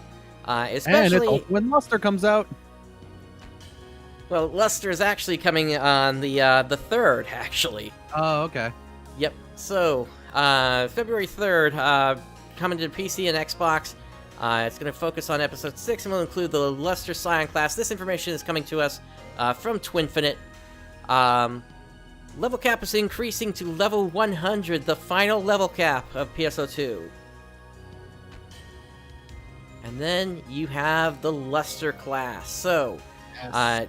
It's a high-speed class equipped with gun blades and features 3 combat styles: the Zandy style, the Fomel style, and the Baran style. The Zandy style is a high-speed style that is activated when a wind or lightning element weapon is equipped, most notable for its agility and proficiency with area of effect attacks. Then you've got the Fomel style. This aggressive style of combat is activated when a weapon is equipped that has a fire or dark element type, highly effective in close combat. And then you've got the Baran style, activated when an ice or light element weapon is equipped. The Baran style is known for its defensive capability, due in part to its guarded abilities with its long-range attacks. You do need to have 2 different classes leveled up to level 75 in order to activate it, or rather to be able to use this class. Lusters can shoot an evasion shot, which allows them to fire off a ranged attack while moving and become invulnerable for a brief period following firing. The diverse Gunblade allows for close and range combat, making the Luster deadly at any range and truly versatile in combat. Players can expend Luster Gunblade focus and activate enhanced actions through defeating enemies. Enhanced actions include enhanced attack, enhanced shot, and enhanced arts. There are 4 notable Luster class skills: Luster Voltage, Luster Counter, Luster Sidestep Guard, and Bonus Attack. So, Luster Voltage is a voltage gauge, which will be added to the subpalette and connecting your attacks produce volts. The accumulated voltage will increase potency and reduce damage taken. Additional class skills can be taken to increase voltage accumulation rate. If there is too long of a pause between attacks, the voltage gauge will be reset back to 0. For Luster Counter, if players successfully dodge with sidestep or weapon action, they'll unleash a powerful sidestep strike. For Luster Sidestep Guard, while locked on, sidestep either forward or backwards in time with the enemy's attack to activate a perfect guard and unleash a counterattack in the direction input. And Bonus Attack, perform 4 normal attacks in a row, and that does not include sidestep strikes, to unleash a powerful attack in accordance with the current photon points or focus gauge level. And just for information here, Zance, who do you think is the class trainer for Luster? Doesn't Luster not have one? That's exactly right. There is no class trainer. Instead, all that happens is you learn it from Coffee, and that's it. They basically give you your client orders. Yep. And that's it. Yeah, there is no class trainer. Exactly. And part of the reason for that is because Luster came out after Episode 6 ended in Japan, which means we are looking at the final chapter coming up with this release here, coming up on the 3rd. The battle lines have been drawn, and the Armada of Annihilation continues to gather its forces around the mothership. The time to strike is now, before any more Lumimech can be created. Sacrifices may be required as it's going to take an all-out, coordinate attack by ARKS to annihilate Shiva, and the fate of the universe depends on the outcome. And then there's also some other stuff coming up here. Persona of the Masked yet persists, and the ARKS have picked up a signal coming from an area of altered space. Basically, they're releasing the ultra-hard version of his fight, and that fight has changed a little bit on the ultra-hard version in the final phase. They're also adding in 2 new Extreme quests, Extreme Training Risk Realm and Elite Training Risk Realm. That one operates a little bit differently, because if you manage to clear the stage order for one of those stages, then the next stage is going to be more difficult to complete, because it swaps out some of the bosses that are in there. But that's the only way that you're actually able to collect the rewards at the end. And then there's also the new Summoner Pet Vulcan S coming as well. So Vulcan is going to have a little bit of a frostier look, idea for matching outfits that have a celestial or wintry feel. Let's see. And then they go into a little bit more about New Genesis and that the visual update is coming. But that's pretty much what we have for the global version of PSO2 here today. It's an exciting time. It's time to finish the story coming up on February 3rd. Yep. And I'm really excited to finally be fully caught up with JP. Yep. There's only a few other things that are kind of like we're behind with on JP after this, but it's not going to take that long for us to get there at this point. All right, moving on to Idola. So, this week we've got a new character Mint, as well as a new Jasper EX character. There's also 2 new events going on, the Valentine Mystery Part 1, as well as the Will That Burns Like Flames. And so here is what Mint looks like, as well as... Say again? She's cute. Yep. And Jasper X. And he's hot. Yeah. Yeah, definitely. And then on the Japanese side here, we've got the X-Series Lisa gacha going on right now. You get the typical assortment of rewards through doing the typical stuff with her card. You get the character achievement symbol Ray Rifle as well. Counters done in the sniper stance are 70% more powerful, and the potential ability increases the chance of inflicting status effects by 50%. There's also a Descent quest boost period until February 2nd. Paid 5-star character guaranteed 10 pull gacha is going on right now. That's another way for you to get Lisa X. And then there's a reprint of the Descent quest Citus Eclipse. And for completing that, the quest symbol that you can get from that is the Fisherman Harpoon. When using a single target attack, ignore the effects of support effects that increase damage reduction. And the potential ability increased damage dealt by 20%. There is also the quest soul symbol Sea Devil Citus Eclipse. At the start of your turn, if an enemy has a debuff, increase the duration of all enemy debuffs by 1 or 2 at maximum card level. And potential ability, decrease enemy HP recovery by 40%. There are some requirements and restrictions, looks like, for the different stages of that. For Hydra Diablos Advanced, there are no party strength limits, there are no continues, and fellow travelers support allowed. At the super level, the party strength of at least 130,000 is required, and there is no fellow traveler support allowed.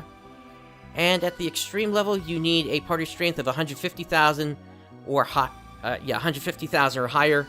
No continues and no fellow travelers allowed. So basically, you have the stuff and good luck. Yep. And for clearing each level, you get 100 star diamonds. Lisa is also boosted during this event as well. There's also a limited event, Idola Battle SP Sweet Valentine going on. So basically just work towards taking out as many of the Idolas as you can during the Idola battle. That'll get you rewards after each Idola is defeated, which you can then trade in at the shop. And then there's also a new Character Celebration Limited Doll Pack sale, which in the past we've gone over these, and we basically said that these deals are typically not that good if you're trying to stay away from paying into gachas. It's never good whenever you want to pay into gachas. Yeah. If you go into paying into gachas, you've already failed. They got you. Yep. All right, and moving on to our last topic here for today. Zance, you want to take this? This is a message from Marmy on Clementine. Yes. So, Yellow, I wanted to catch everyone up on speed and let you know that things might be a little slow for Clementine on the update front. A lot of the team is busy now that the year is going into full swing, so there may not be a lot happening until May-ish. That doesn't mean you won't get updates. We'll still work hard to give you cap raises and drops as often as they have been. It just means that any content, like serious event missions or the spotlight thing, probably won't happen for the moment. Events will just be things like temporary EXP boost, etc. Thanks, I love you. Yep, so just small updates coming up for the time being until around May-ish, as they said, and more than likely, if I had to take a guess, that might be Firebreak coming up at that point, but we'll have to see. Yeah, probably. But yeah, it makes sense that they're going to slow things down now that they got everything up and running. Yep. Yeah, that's pretty much everything that we've got here for today. So, yep. Zance, oh boy. Our first 3-hour show, I think. Yeah, I believe so. Oh boy. Yeah, I was starting to get worried there for a moment there because I realized after I had started the interview that the music was also still going through that, and that I planned it to do that, but that music is set to go for a 4-hour loop, and then it just cuts off after that. And I thought we were gonna finally hit that today. Not today. Maybe when New Genesis comes out, but not today. Yeah, maybe then. But yeah, that's pretty much everything I got, unless you got anything else here today, Zance. Nope, that's all I have. All right. I am beat. All right, and so that brings us to the end of this episode. On behalf of Zance and myself, thank you for joining us today. Day has dawned. Have a great day, everyone. Johnny.